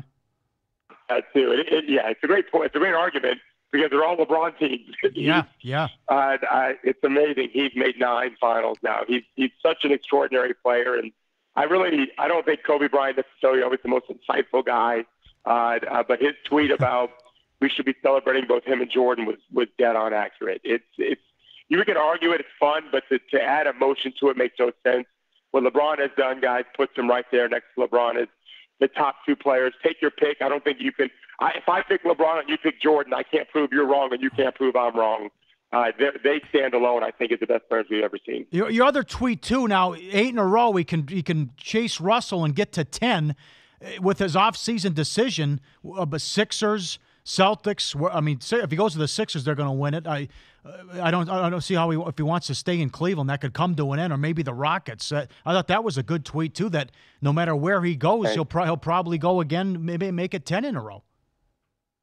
Well, yeah, so I think my point was, I tweet a lot during these games. I think my point was he has a choice now. He's a free agent, and any team he goes to is going to be favored to win the conference if he goes to the East. If he chooses a team already darn talented or extremely talented, they become prohibitive favorites.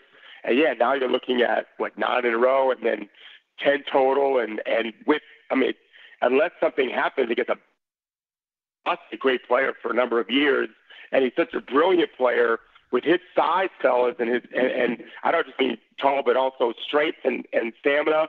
This is a guy that could be 40 years old and still be an important player. He doesn't have to be the best player, but he can be your coach on the court. And he's pretty special at that with so much experience. And real quick, I want to talk about Ty Lue, who's really grown to me as a coach, in part because he's just gone through this now so many times. You learn from these things, good and bad, success and failure. He's making adjustments during the game. He's trying different things. He's not switching early in the game and then switching a lot more later to force you to deal with something a little differently. That adds these games and these chess matches. They make him a better chess player. And I think it'll be interesting to see if Lue comes up with something different.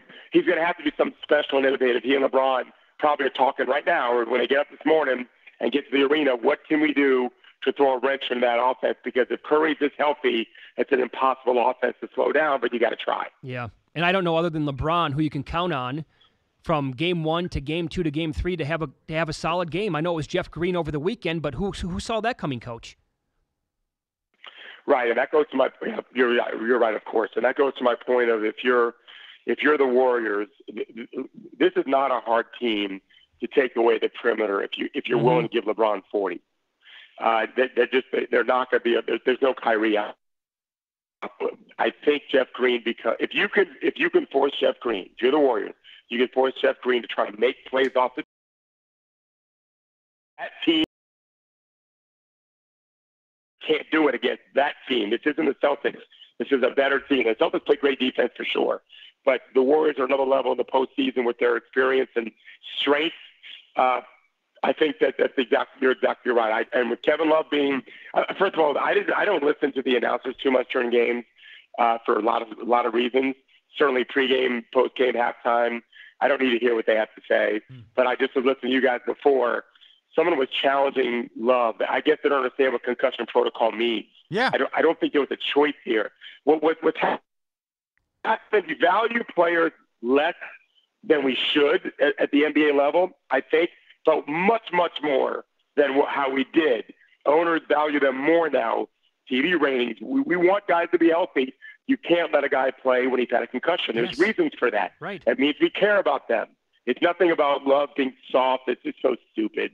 I hope he comes back. They definitely could use him, and maybe with Jeff Green playing well, it gives him some confidence, which I think it does, and it gives them a little more deeper bench now once Love comes back. So, yeah, those guys have to play well. I just think Golden State's going to stay home more, and like they did last night. If you saw Harden's turnover late in the game where he drove and kicked it out and threw it right to Clay, they had decided we're going to finish one-on-one over people. And stay home in the perimeter as much as we can, and it really confounded them. I think they'll do that to LeBron. LeBron's better than Harden and better passing, but I think that's what they'll do. And LeBron might average 36, 38 a game and lose in 4 or 5 games. Yep, totally agree. Follow him on Twitter at Coach Thorpe, on Instagram at Coach David Thorpe. Excellent as always. We'll talk to you next Tuesday. Look forward to it. Thanks, guys. Yeah, awesome. Thank you. There you go. By the way, I saw a picture after the game on Sunday night, and LeBron had a huge ice bag on both knees, and he was soaking both of his feet in like an ice bath, and he's just sitting there kind of got this goofy smile on his face. Meanwhile, the other people, the other players are celebrating on the team like, we got it, right? And it was a great tweet that said, he feels like this so they can feel like that. I like that. Uh-huh. The only guy that can do it. I don't understand. He's a freak. Look, if he played every minute of the last 2 games. Yeah. How's that possible? So, but if he was tired after the Indiana series, and you can't blame him. Right. And he is like that after the Boston series, and you can't blame him, right? What's he going to be like? I mean, if they can actually stretch this series out, what is he going to be like in games 5 or 6? Right? Because he's going to be playing 45 minutes a night. He has to rest on defense. They've said that. He's going to have to take it off, pick his spots like David Thorpe just said. Good luck. What happened? And he's right.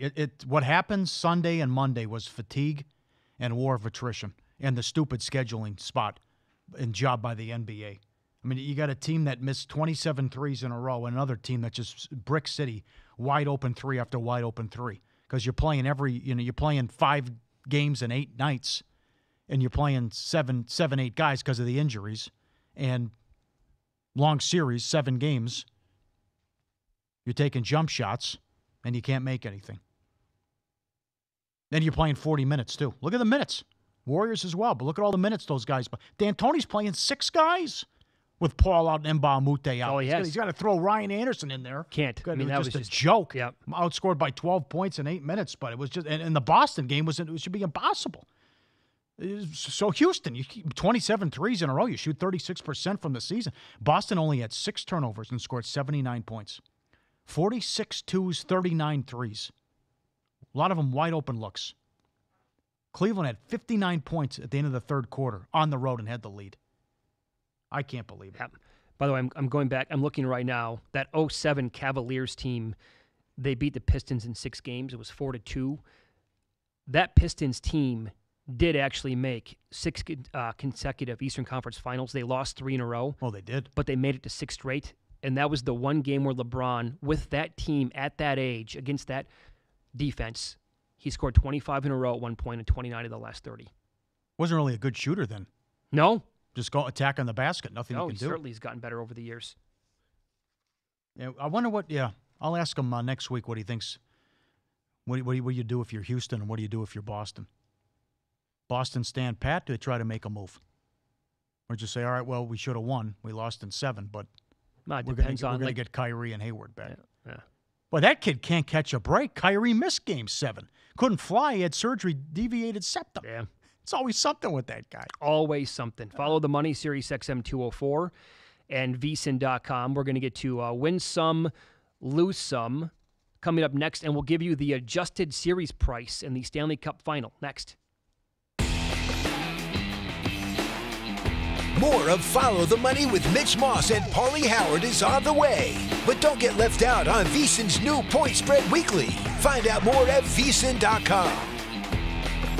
Sign up now for Point Spread Weekly, VSiN's digital magazine dedicated to making you a better handicapper. It's available at no charge if you choose our free 1-week trial. This week's cover story is on the amazing Vegas Golden Knights, what you need to know before they play the Capitals in the Stanley Cup Finals. And it's always football season at Point Spread Weekly. Matt Human sizes up the Heisman race and looks for best bets on the Week 1 college lines. We'll also handicap this week's MLB, PGA, NASCAR, UFC, WNBA, and Arena League action. Sign up now for your free trial of Point Spread Weekly at VSiN.com/subscribe. As Brent Musburger always says, cash and tickets is what it's all about. And that's what PropSwap is all about, too. PropSwap.com is a new online marketplace where you could buy and sell sports betting tickets. Looking for a good deal on a futures bet? Search PropSwap's listings for a second chance on that ticket and complete the purchase with your credit card. If you have a bet that's so close to cashing, post the ticket to PropSwap and find a buyer to lock in that money before it's too late. Cash out, cash in, go to PropSwap.com or call 1-844-PROPSWAP to get started. Void where prohibited. If you didn't catch VSiN last week, here's some of what you missed. How much was that, Jimmy? 50,000 to win 500,000. That's one of our friends from Houston, isn't it? I think that gentleman strolled through here during the baseball championships. He came in this morning and he's a wonderful guy. I think what you have to sweat out in this situation is tonight's game. Because if he waited until after tonight, okay, and let's say the Rockets win, that number would change dramatically, okay? So listen, he's got a lot. He's a very good bettor. I mean, we know from the World Series. I mean, this fellow knows what he's doing. You know, where John Mara's hoping, I just spoke to him, the Giants co-owner, and he said that, look, what we're trying to do is just make sure that all the bets are even across the board. And when I say even, like the types of bets that are being offered. What he's concerned about is a couple things. Number one, different states offering different types of props, things like that, rather than just, having a uniform type of bet that can be made through these states. The other thing he worries about is feeding addiction, quite honestly. He just says that, are we going to be creating more problems for people that have, struggles with gambling? A buddy of mine calls me. I made a $1 parlay, he tells me, to win $9,477. So what I said to him, I said, wait for Game 5 to happen between the Celtics and the Cavaliers. Wait for that game to happen. If the Celtics win, you still do nothing. We'll take this one event at a time. If the Celtics win tonight, you still don't do anything. But if the Cavaliers win Game 5, then you simply bet the Cavaliers on the money line in Game 6. I kind of like the veiled references. I think they're kind of funny. Keeps everything kind of in an entertainment, lackadaisical, feeling around it a little bit. If we start talking about, oh, that one's going to cover the spread, or if they start getting real, in depth on sports betting stuff during broadcast, that'll change things. I'm not sure that's the best way to go. I just hope when people start betting, and there will be some new people that start betting, they completely look at this as a recreation. They should not be looking at this as a profession. And that's kind of how I hope the media talks about this. Your search is over. You found Follow the Money with Mitch Moss and Paulie Howard on Sirius XM 204. Now listen up for Winformation. You can give us a follow on Twitter. Let us know where you're listening from today. The network is at VSiNLive. I'm at Mitch Moss Radio, and he is at Paulie Howard. Rough night? Le who? The her. Good night? Winner, chicken dinner. How does it make you feel? It doesn't matter how it makes you feel. Follow the Money looks back so we can learn for today. Won't you tell me where all the good times go? Win some, lose some. Let the education commence. Bad beats. Champions League final Saturday. Winner for Nigel Seeley. Total was 3.5. Liverpool, Real Madrid. The final goal to put it over, 3-1 final. I don't know what the keeper was doing with Liverpool. 2 horrendous goals he allows, and then one from way out. I mean, it's simple. Play patty cake with it. Goes right through his hands. 3-1 final. Well, you tweeted integrity fee. He evidently had the over, Paul. Yes. The first one wasn't much better. Oh, What's he doing? We kid. He's rolling the ball right to the guy's foot. I know. Hello. Oh. Astros Sunday, a doozy, $1.20. They're up 8-3 in the bottom of the ninth. They blow it. They take the lead in the 13th. They blow it again. They lose 10-9 and 14. Please. Phillies yesterday plus $1.25, 4-2 in the bottom of the 8th. They lost 5-4. How about Hoops Peterson saying this wasn't a bad beat? Mets $1.05, led 2-1 in the bottom of the 8th. The Braves tie it. Then they lead 3-2 in the 9th. Walk-off home run, Culberson. 4-3 final. They blew it in the 8th and the 9th. Horrible. He's also plus $10 million on his units in baseball plays the last 3 days. Kid can't stop tweeting about it. He's crushing it, yeah. Good for him. Bad for the books. Golden Knights on the puck line. The empty net goal with 3 seconds left. Oh, that was bad for the books, my friend. $50,000 loser, just one shop down the street. Yep, 6 figures at the win, we think. That's what Johnny Avello told Todd Beatty with the RJ here. 11-1 in the playoffs when they score first. 13-3 in the playoffs. Warriors open 4 globally. Little buyback late, but up to 6. Total down 210 down to 208, 101.92. Braves $1.25 went off the favorite, $5 1 4 3-game one of a doubleheader. Reds, Diamondbacks over 8.5 all the way up to 9.5, 12-5 final. White Sox, Indians over 9, bet up to 10, 9-6 final. Lose some. Pirates, $1.10. Dogs went off the favorite. That was the markets reacting to the Cubbies playing that late game Sunday night, then the early start on Memorial Day. Pirates shut out 7-0. Angels $1.55 up to 175, lost 9-3 in Detroit, and they bet against Verlander.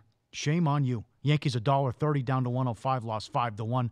Verlander now 11-2 to the under. And you like the Gobert video last week? This is a little bit different, but this is Embiid out there having a good time. Playing little pickup basketball, making a move on a kid, dumping it down low. All right, no big. Okay, here it is. Little pump fake, bam, right off the face, and then the windmill dunk. Oh God, oh man, guy doing play-by-play too on his. It's like, oh, here's Embiid, fires it right off the kid's face. I haven't seen this. How is he not like the most likable guy in all of sports right now? Yeah. Look at this. He just goes to these random parks in the Philly area, plays some pickup ball, bounced off the kid's face, windmill dunk, embarrasses these other guys, backs him down, bam, and then he just walks off the court. What is he doing? Yeah, sure.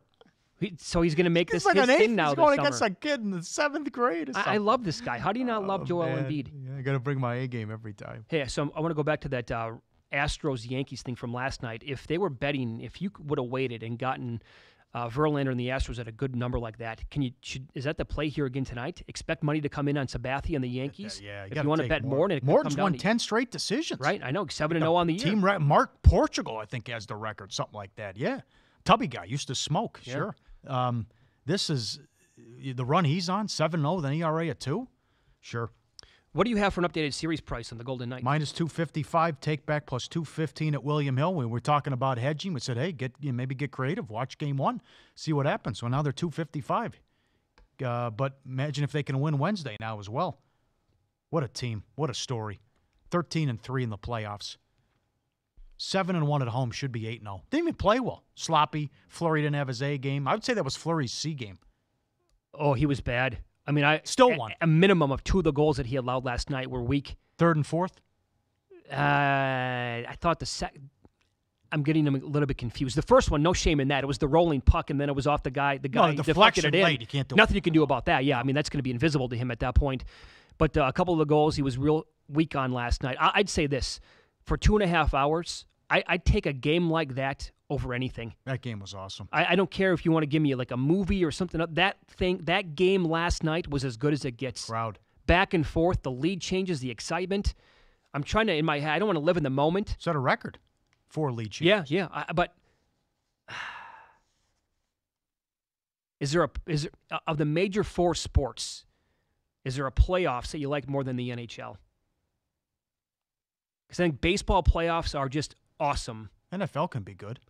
Yeah, they can be, but you can also have a weekend where you get 3 games that are a complete dud out of 4. I mean, the NHL playoffs, they live up to the hype almost every single year. That's fair. And the games were being played at the same time last night. Well, it was a surprise. We didn't get a lot of overtime games. That's true. And there were none in the conference finals. Right. And they put that prop up that you can bet on, and I think it went way under this year for the overall overtime games throughout the entire playoffs. Again, we've been telling you, but the depth and Gallant trusting this fourth line and the speed and wearing you down, and then the fourth line scores 3 goals in the third period. Mm-hmm. It's just Nosek, Reeves with the goal. I know the cross-check, but and we want Wilson suspended. Yeah, they missed a couple of calls last night. That was a horrible cross-check on Reeves, and then the Tom Wilson hit. Got to be suspended. Totally egregious across the board. What I liked as well, and they're dangerous, especially with Ovechkin, only 1 power play, and it was because too many men on the ice. Stay out of the box. You're the best 5-on-5 team in the league. Probably you're the best team in the league, period. You have the most depth. Go out there, wear them down, use it, go get them Wednesday. Imagine they win Wednesday now. Then Washington's really up against it because they've struggled at home. They're 8-3 on the road, and then they have to win 4 out of 5. And this team should be 8-0 at home in the playoffs. So good luck if you can't win Wednesday. So I had a buddy fly in from Texas to go to the game. He spent about 10 years here in Las Vegas, so he's been watching them all year long on TV. He paid more than $800 for 1 ticket to get to the game, but they made it so it was one of those. We know a guy who sold his ticket up in the nosebleeds, made $950. Did he really? Made $950. Just he put it up, bam, gone, just like that. So the ticket that he bought, it was on one of the websites from the team where they made it so you can't resell it. Right. He wasn't going to resell it anyway. He flew in specifically from Texas to go to the game, and they're like, I can't. Yeah. He's like, Mitch, even if somebody offered me $2,000 for it right now, That's correct. He's like, I can't sell it. That's what for a guy we know has season tickets. He gets them early from the team website. You're not allowed to resell. Yeah. And he's got a pair coming up for Wednesday too. Although loudest it's been, he said he goes to all the games, but as you would imagine, what a zoo, what a circus. Mark Davis behind how about Derek Stevens? What a life. He's right behind the goal. How about Aaron Kessler from the Nuggets? Yeah, what's he doing? Jesus, his seats were like third row. He must have been maybe invited by Stevens. 3 behind the glass, yeah. And then great job by Musburger, and thanks to NBC for having the Godfather on. He went off, asked him about VSiN and Brent bringing it back from break, too. You're looking live. Yeah. It was terrific. On for about 10 minutes. That whole scene was last excellent. night. Tarico, that was a great 2-hour pregame. The pregame, excellent. Roenick going to the stratosphere. Yeah. Skydiving, excellent. And then the postgame was just as good. Sun was still out a little bit. Little John. I swear to God, more people were there for the postgame than the pregame. Yeah, right. Nobody wanted to leave last night. Oh, they brought out the big guns, I tell you. You got Tarico. You got Roenick. I thought you were going to say Chris Angel. Oh, God. That was, yeah. We can do better than that, Las Vegas. Come on. Yeah. What a crowd. What a scene. We'll see Wednesday now. I'm concerned. I'll see what Dennis Bernstein says coming up. They got issues with the ice. Oh, big time. delays, and it's going to be 100 degrees Wednesday. What do you do about that? They got to get that fixed. Bucks jumping around. But you saw the Capitals, and especially Hopi, not used to the kind boards. And that was the Carlson second goal. And there was a couple opportunities there, but the Capitals had a lot of scoring chances. You know, Eller had the open net he whiffed on. He could have tied it. That could have been. They could have lost in overtime. He misses. Bam. puck line, 3 seconds left. They went 6-4. All right, so as you mentioned, friend of the show, he writes for the fourthperiod.com. He's excellent on hockey. Dennis Bernstein's going to join us coming up next. From what he watched last night, what's going to change in the series? Are we going to see a lot of goals from here on out? We'll talk to Dennis about that coming up next.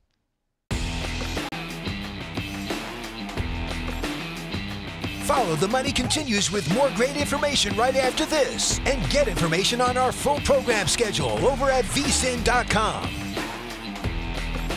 Sign up now for Point Spread Weekly, VSiN's digital magazine dedicated to making you a better handicapper. It's available at no charge if you choose our free 1-week trial. This week's cover story is on the amazing Vegas Golden Knights, what you need to know before they play the Capitals in the Stanley Cup Finals. And it's always football season at Point Spread Weekly. Matt Human sizes up the Heisman race and looks for best bets on the Week 1 college lines. We'll also handicap this week's MLB, PGA, NASCAR, UFC, WNBA, and Arena League action. Sign up now for your free trial of Point Spread Weekly at VSiN.com/subscribe.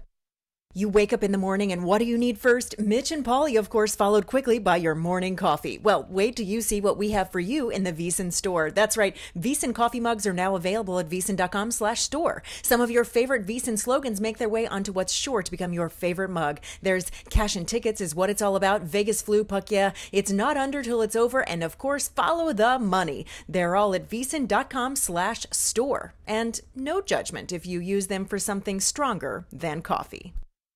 If you didn't catch VSiN last week, here's some of what you Whether it's missed. SportsCenter or whether it's NFL pregames for our network or the others, we'll treat that hour from 12 to 1 Eastern much like, you and the Greek back in the day. I think it'll be above board. I think people will just be far more willing to discuss this the way certainly you have and we've done here. I think more people will just be at the party.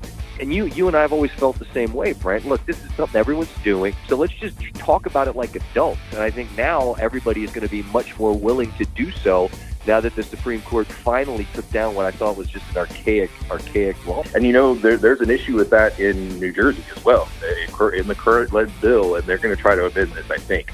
But the current bill says that they cannot, a sports franchise owner cannot own a casino sports book.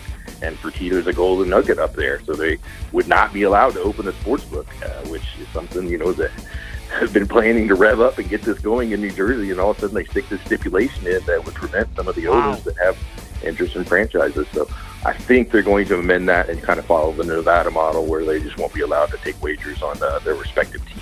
The Vegas Golden Knights will have home ice in the series, and the Vegas Golden Knights, largely as a result of that, and the fact that here in Vegas, the futures liability on the Vegas Golden Knights is, according to Johnny Avello over at the Win, if the Knights are to win the Stanley Cup, he estimates that citywide, sportsbooks-wide, it's about a loss of anywhere between $5 and $10 million in the futures market.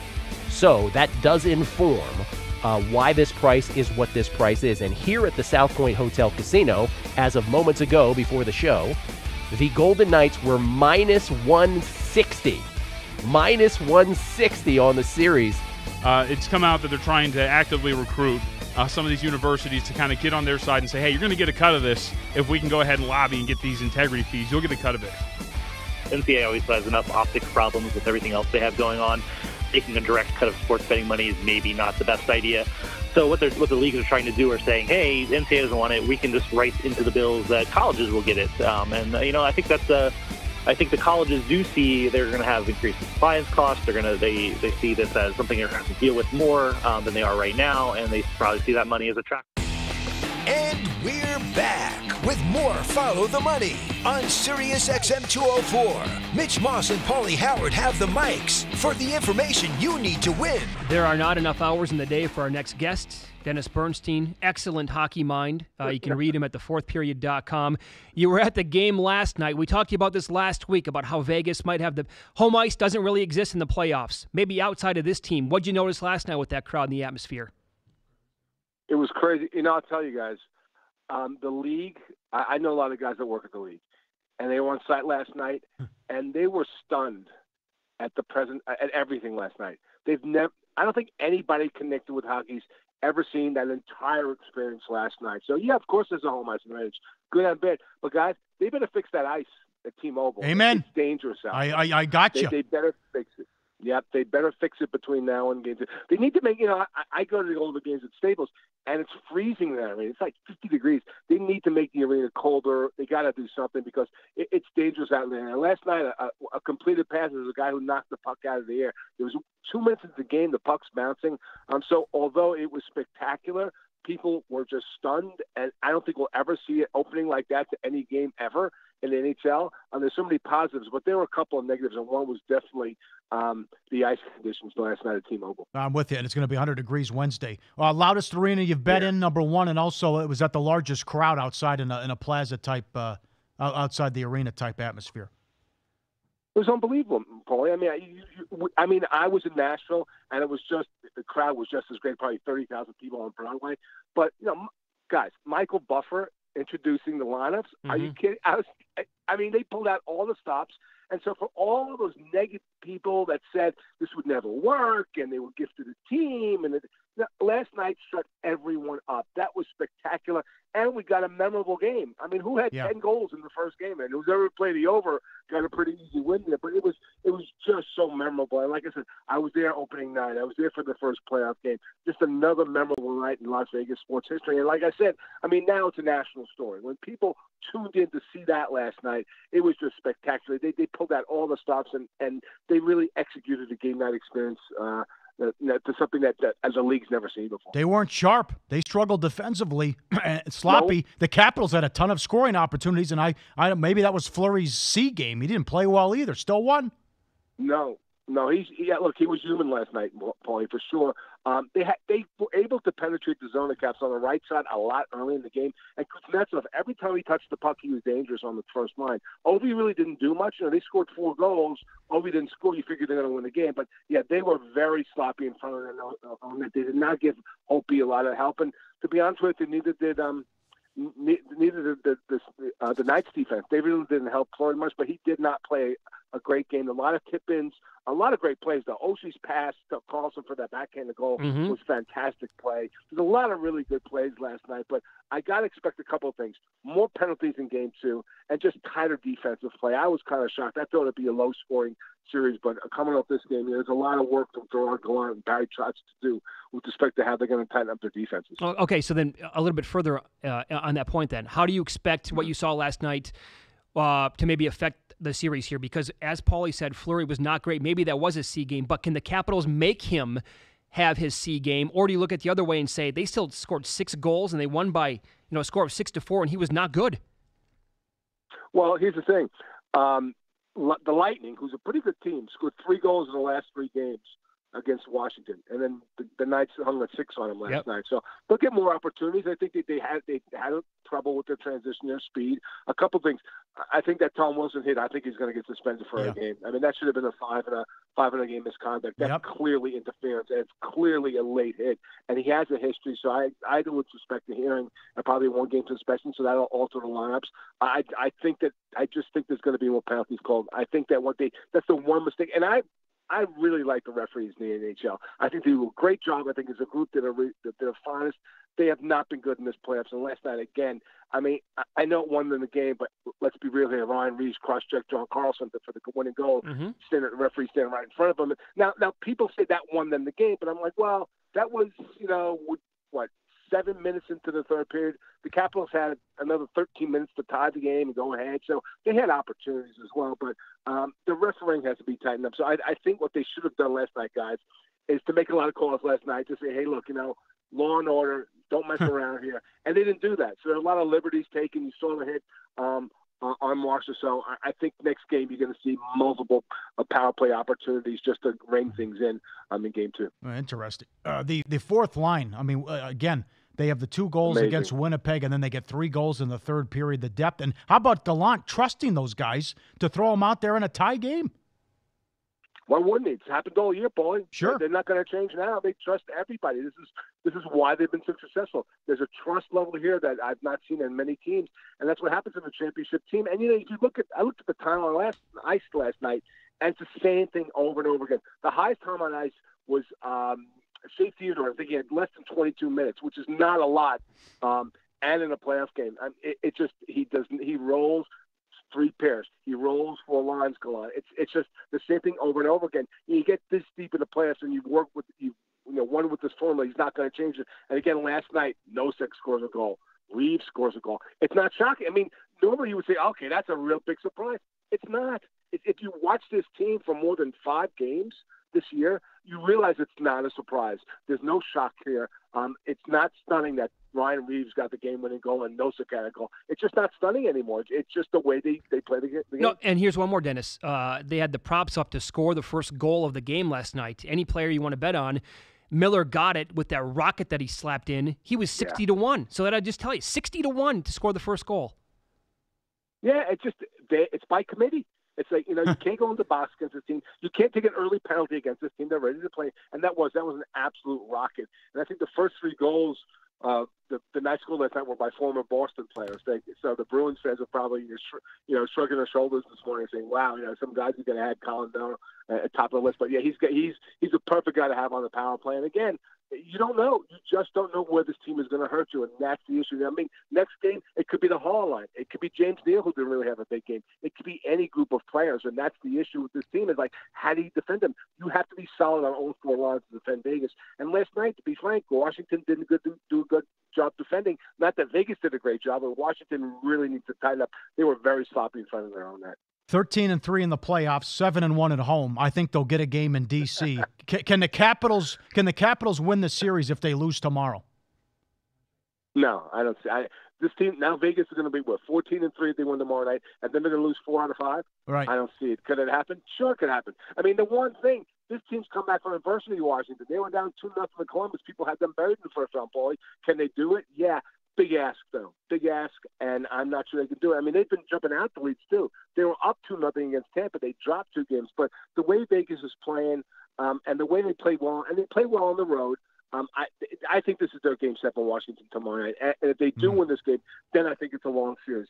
If they don't, I think we could be back here for game 5 for the cup being raised. As insane as that sounds, I think they really got to win tomorrow night to make this a long series.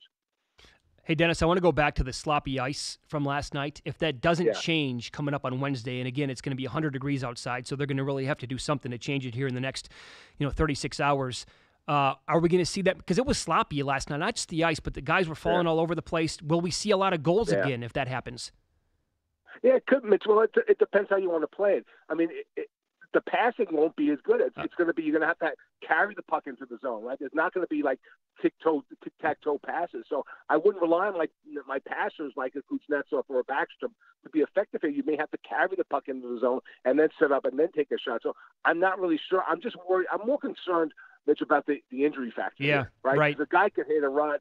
And that's really dangerous. And you don't want to see that in the Stanley Cup final. And say you hit this guy, Dan Craig, who usually does all the ice at the outdoor games, the Winter Classics, and stuff like that. I think he really needs to come in here, look at the operation, see what's going on. Maybe just turning down the temperature in the building, because it wasn't – I would suspect that it was warm yesterday. I know it's going to be 100 on Wednesday. I was thinking going into that building, it's going to be a real cold building, and it wasn't. And I think that was a factor in the ice conditions last night. So of the 2 missed calls last night, the cross-check on Reeves – or the Wilson hit, the interference one, they were both missed at first, right? Okay. Which one was more egregious in your mind?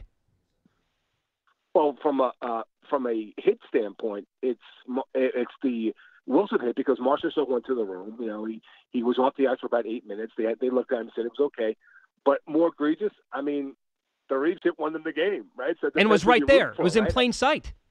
It was right there. And it's a player who has a reputation as a fourth liner and being a physical guy. You think the referees would be looking for that type of play. And the ref was standing there looking right at it. So more egregious was, the Reeves hit was not a dirty play. The Wilson hit was a dirty play. It was a dirty play. You usually have, I think that the standard is 0.8 seconds after the player releases the puck. That was probably 1.5, 1.6. It's probably double the time. And, you see the guy laying on the ice, and you don't want to see that in the Stanley Cup final. That's not the images that we want. So I certainly think from a rule standpoint, the more egregious hit was the Wilson hit. Yeah, I talked to you Friday. You had a terrific answer. I want you to repeat it. Get away from the Stanley Cup finals here for a second, but also how the game has changed, maybe the player. How about the Rangers, and I think the Stars did it, hiring college coaches? Oh, yeah, because you know what? Players want to be told now why. The guys, the years back when Darryl Sutter and Ken Hitchcock told you to do something, you did it out of fear. That's going away. It's not happening. You have to be able to connect with the players. I think it's getting more like the NBA these days. If the players tune you out, you're done, right? I mean, and in the NBA, you have 2 or 3 key players that if you don't get along with them. But now these players want to know why. Part of it is I think there's more college-educated players in the league. There's more U.S. college players, so I think they're a little bit more educated. But it's a different generation, Paulie. This is not 1975. Just do it, and I said to do it. It doesn't work like that. It doesn't work like that in life, Paulie. So I think we're seeing a reflection of the league, right, of what's happening in real life. This generation wants to be told things. They want more depth. They want more information. If you want to tell me why I have to go – if you want me to do something, tell me why I need to do it. So that's why I see Dave Quinn, who is coaching, 18 to 22-year-old players who are the age that, first-round picks come into the league. I think that's what you see with Montgomery from DU and Quinn from BU. Now, Quinn has coached in this league before. He was an assistant coach in Colorado, so he knows the roadmap. But I just think that if you can't connect with this generation of players, you won't be a successful coach. One more thing, too, about, too much, this absurd notion, too much too soon, whatever. But you see the success, and you see the crowd last night, and you see the atmosphere, and the fact, the weather, and people want to live here. Who knows how many top free agents they could sign down the road? And we talked to Bill Daly, the deputy commissioner, last night. He said that the salary cap is going to be between $78 and $82 million, depending on what the inflator is that the PA votes on, agrees to. They've got a ton of cap space. I mean, could they go out and pursue John Tavares? Yeah. Could they trade for Eric Carlson and re-sign him? Yeah, it's scary. And they've got all these picks, and they had three home runs in the first round last year. Like, this could be a very dangerous team. So when people say it's a one-off, it's never going to happen again. Yeah, this type of run, Paulie, and the way they're doing it, I don't think we'll ever see this again. Could they take a step back next year? Yeah, Fleury is a year older, maybe gets hurt, there's a key injury, whatever. But this team appears to have staying power. They got the right coach. They got the right system. And they add 1 or 2 top-tier players, they could be very dangerous. And if you look at the Pacific Division, there's no powerhouse in there. Anaheim's getting older. LA can't score. Edmonton, maybe. Their defense thinks.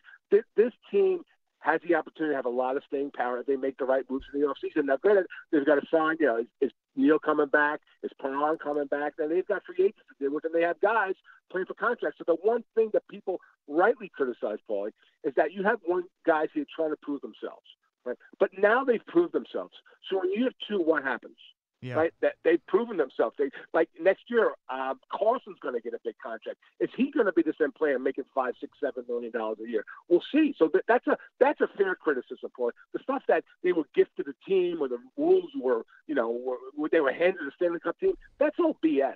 But to say that they have staying power, we'll find out next season. But at this point, we're all enjoying the ride. You're the best. We'll talk soon. Okay. Okay, boys. Thanks for the time. I appreciate it. Yep, there you go. Follow him on Twitter. He is at DennisTFP, Dennis Bernstein, thefourthperiod.com. Best on hockey there is. Up next, we'll get to some leans for the action coming up tonight. And we'll tell you, this has happened in the NBA only one time since 1999. That's next. If you still have a dial, don't touch it. Keep it right here on Sirius XM 204 for more Follow the Money with Mitch Moss and Paulie Howard. If you're a dad whose kids struggle to find you the perfect gift for Father's Day, this message is for you. VSiN has an online store chock full of betting-inspired shirts and coffee mugs, or maybe you've always wanted a subscription to Point Spread Weekly, VSiN's digital magazine dedicated to making you a better handicapper. But how do you drop that subtle hint? VSiN has a solution. We'll do it for you. Send VSiN the name and email address of that special person who annually buys you a tie. Email the info to hint@vsin.com, and if there is a particular shirt or mug or subscription that you want, include that too. We'll take it from there, and it won't even be weird. So don't wait. Our shirts and mugs are made to order, and of course we want it to arrive by Father's Day, don't we? Of course we do. So go ahead and let us drop the hint for you and get what you really want for Father's Day this year. That's hint@vsin.com. And don't worry, there are no VSiN ties for sale. If you didn't catch VSiN last week, here's some of what you missed. How much was that, Jimmy? $50,000 to win $500,000. That's one of our friends from Houston, isn't it? I think that gentleman strolled through here during the baseball championships. He came in this morning and he He's a wonderful guy. I think what you have to sweat out in this situation is tonight's game. Because if he waited until after tonight, okay, and let's say the Rockets win, that number would change dramatically, okay? So listen, he's got a lot. He's a very good bettor. I mean, we know from the World Series. I mean, this fellow knows what he's doing. Where John Mara's hoping, I just spoke to him, the Giants co-owner, and he said that, look, what we're trying to do is just make sure that all the bets are even across the board. And when I say even, like the types of bets that are being offered. What he's concerned about is a couple things. Number one, different states offering different types of props, things like that, rather than just, having a uniform type of bet that can be made through these states. The other thing he worries about is feeding addiction, quite honestly. He just says that, are we going to be creating more problems for people that have struggles with gambling? A buddy of mine calls me. I made a $1 parlay, he tells me, to win $9,477. So what I said to him, I said, wait for Game 5 to happen between the Celtics and the Cavaliers. Wait for that game to happen. If the Celtics win, you still do nothing. We'll take this one event at a time.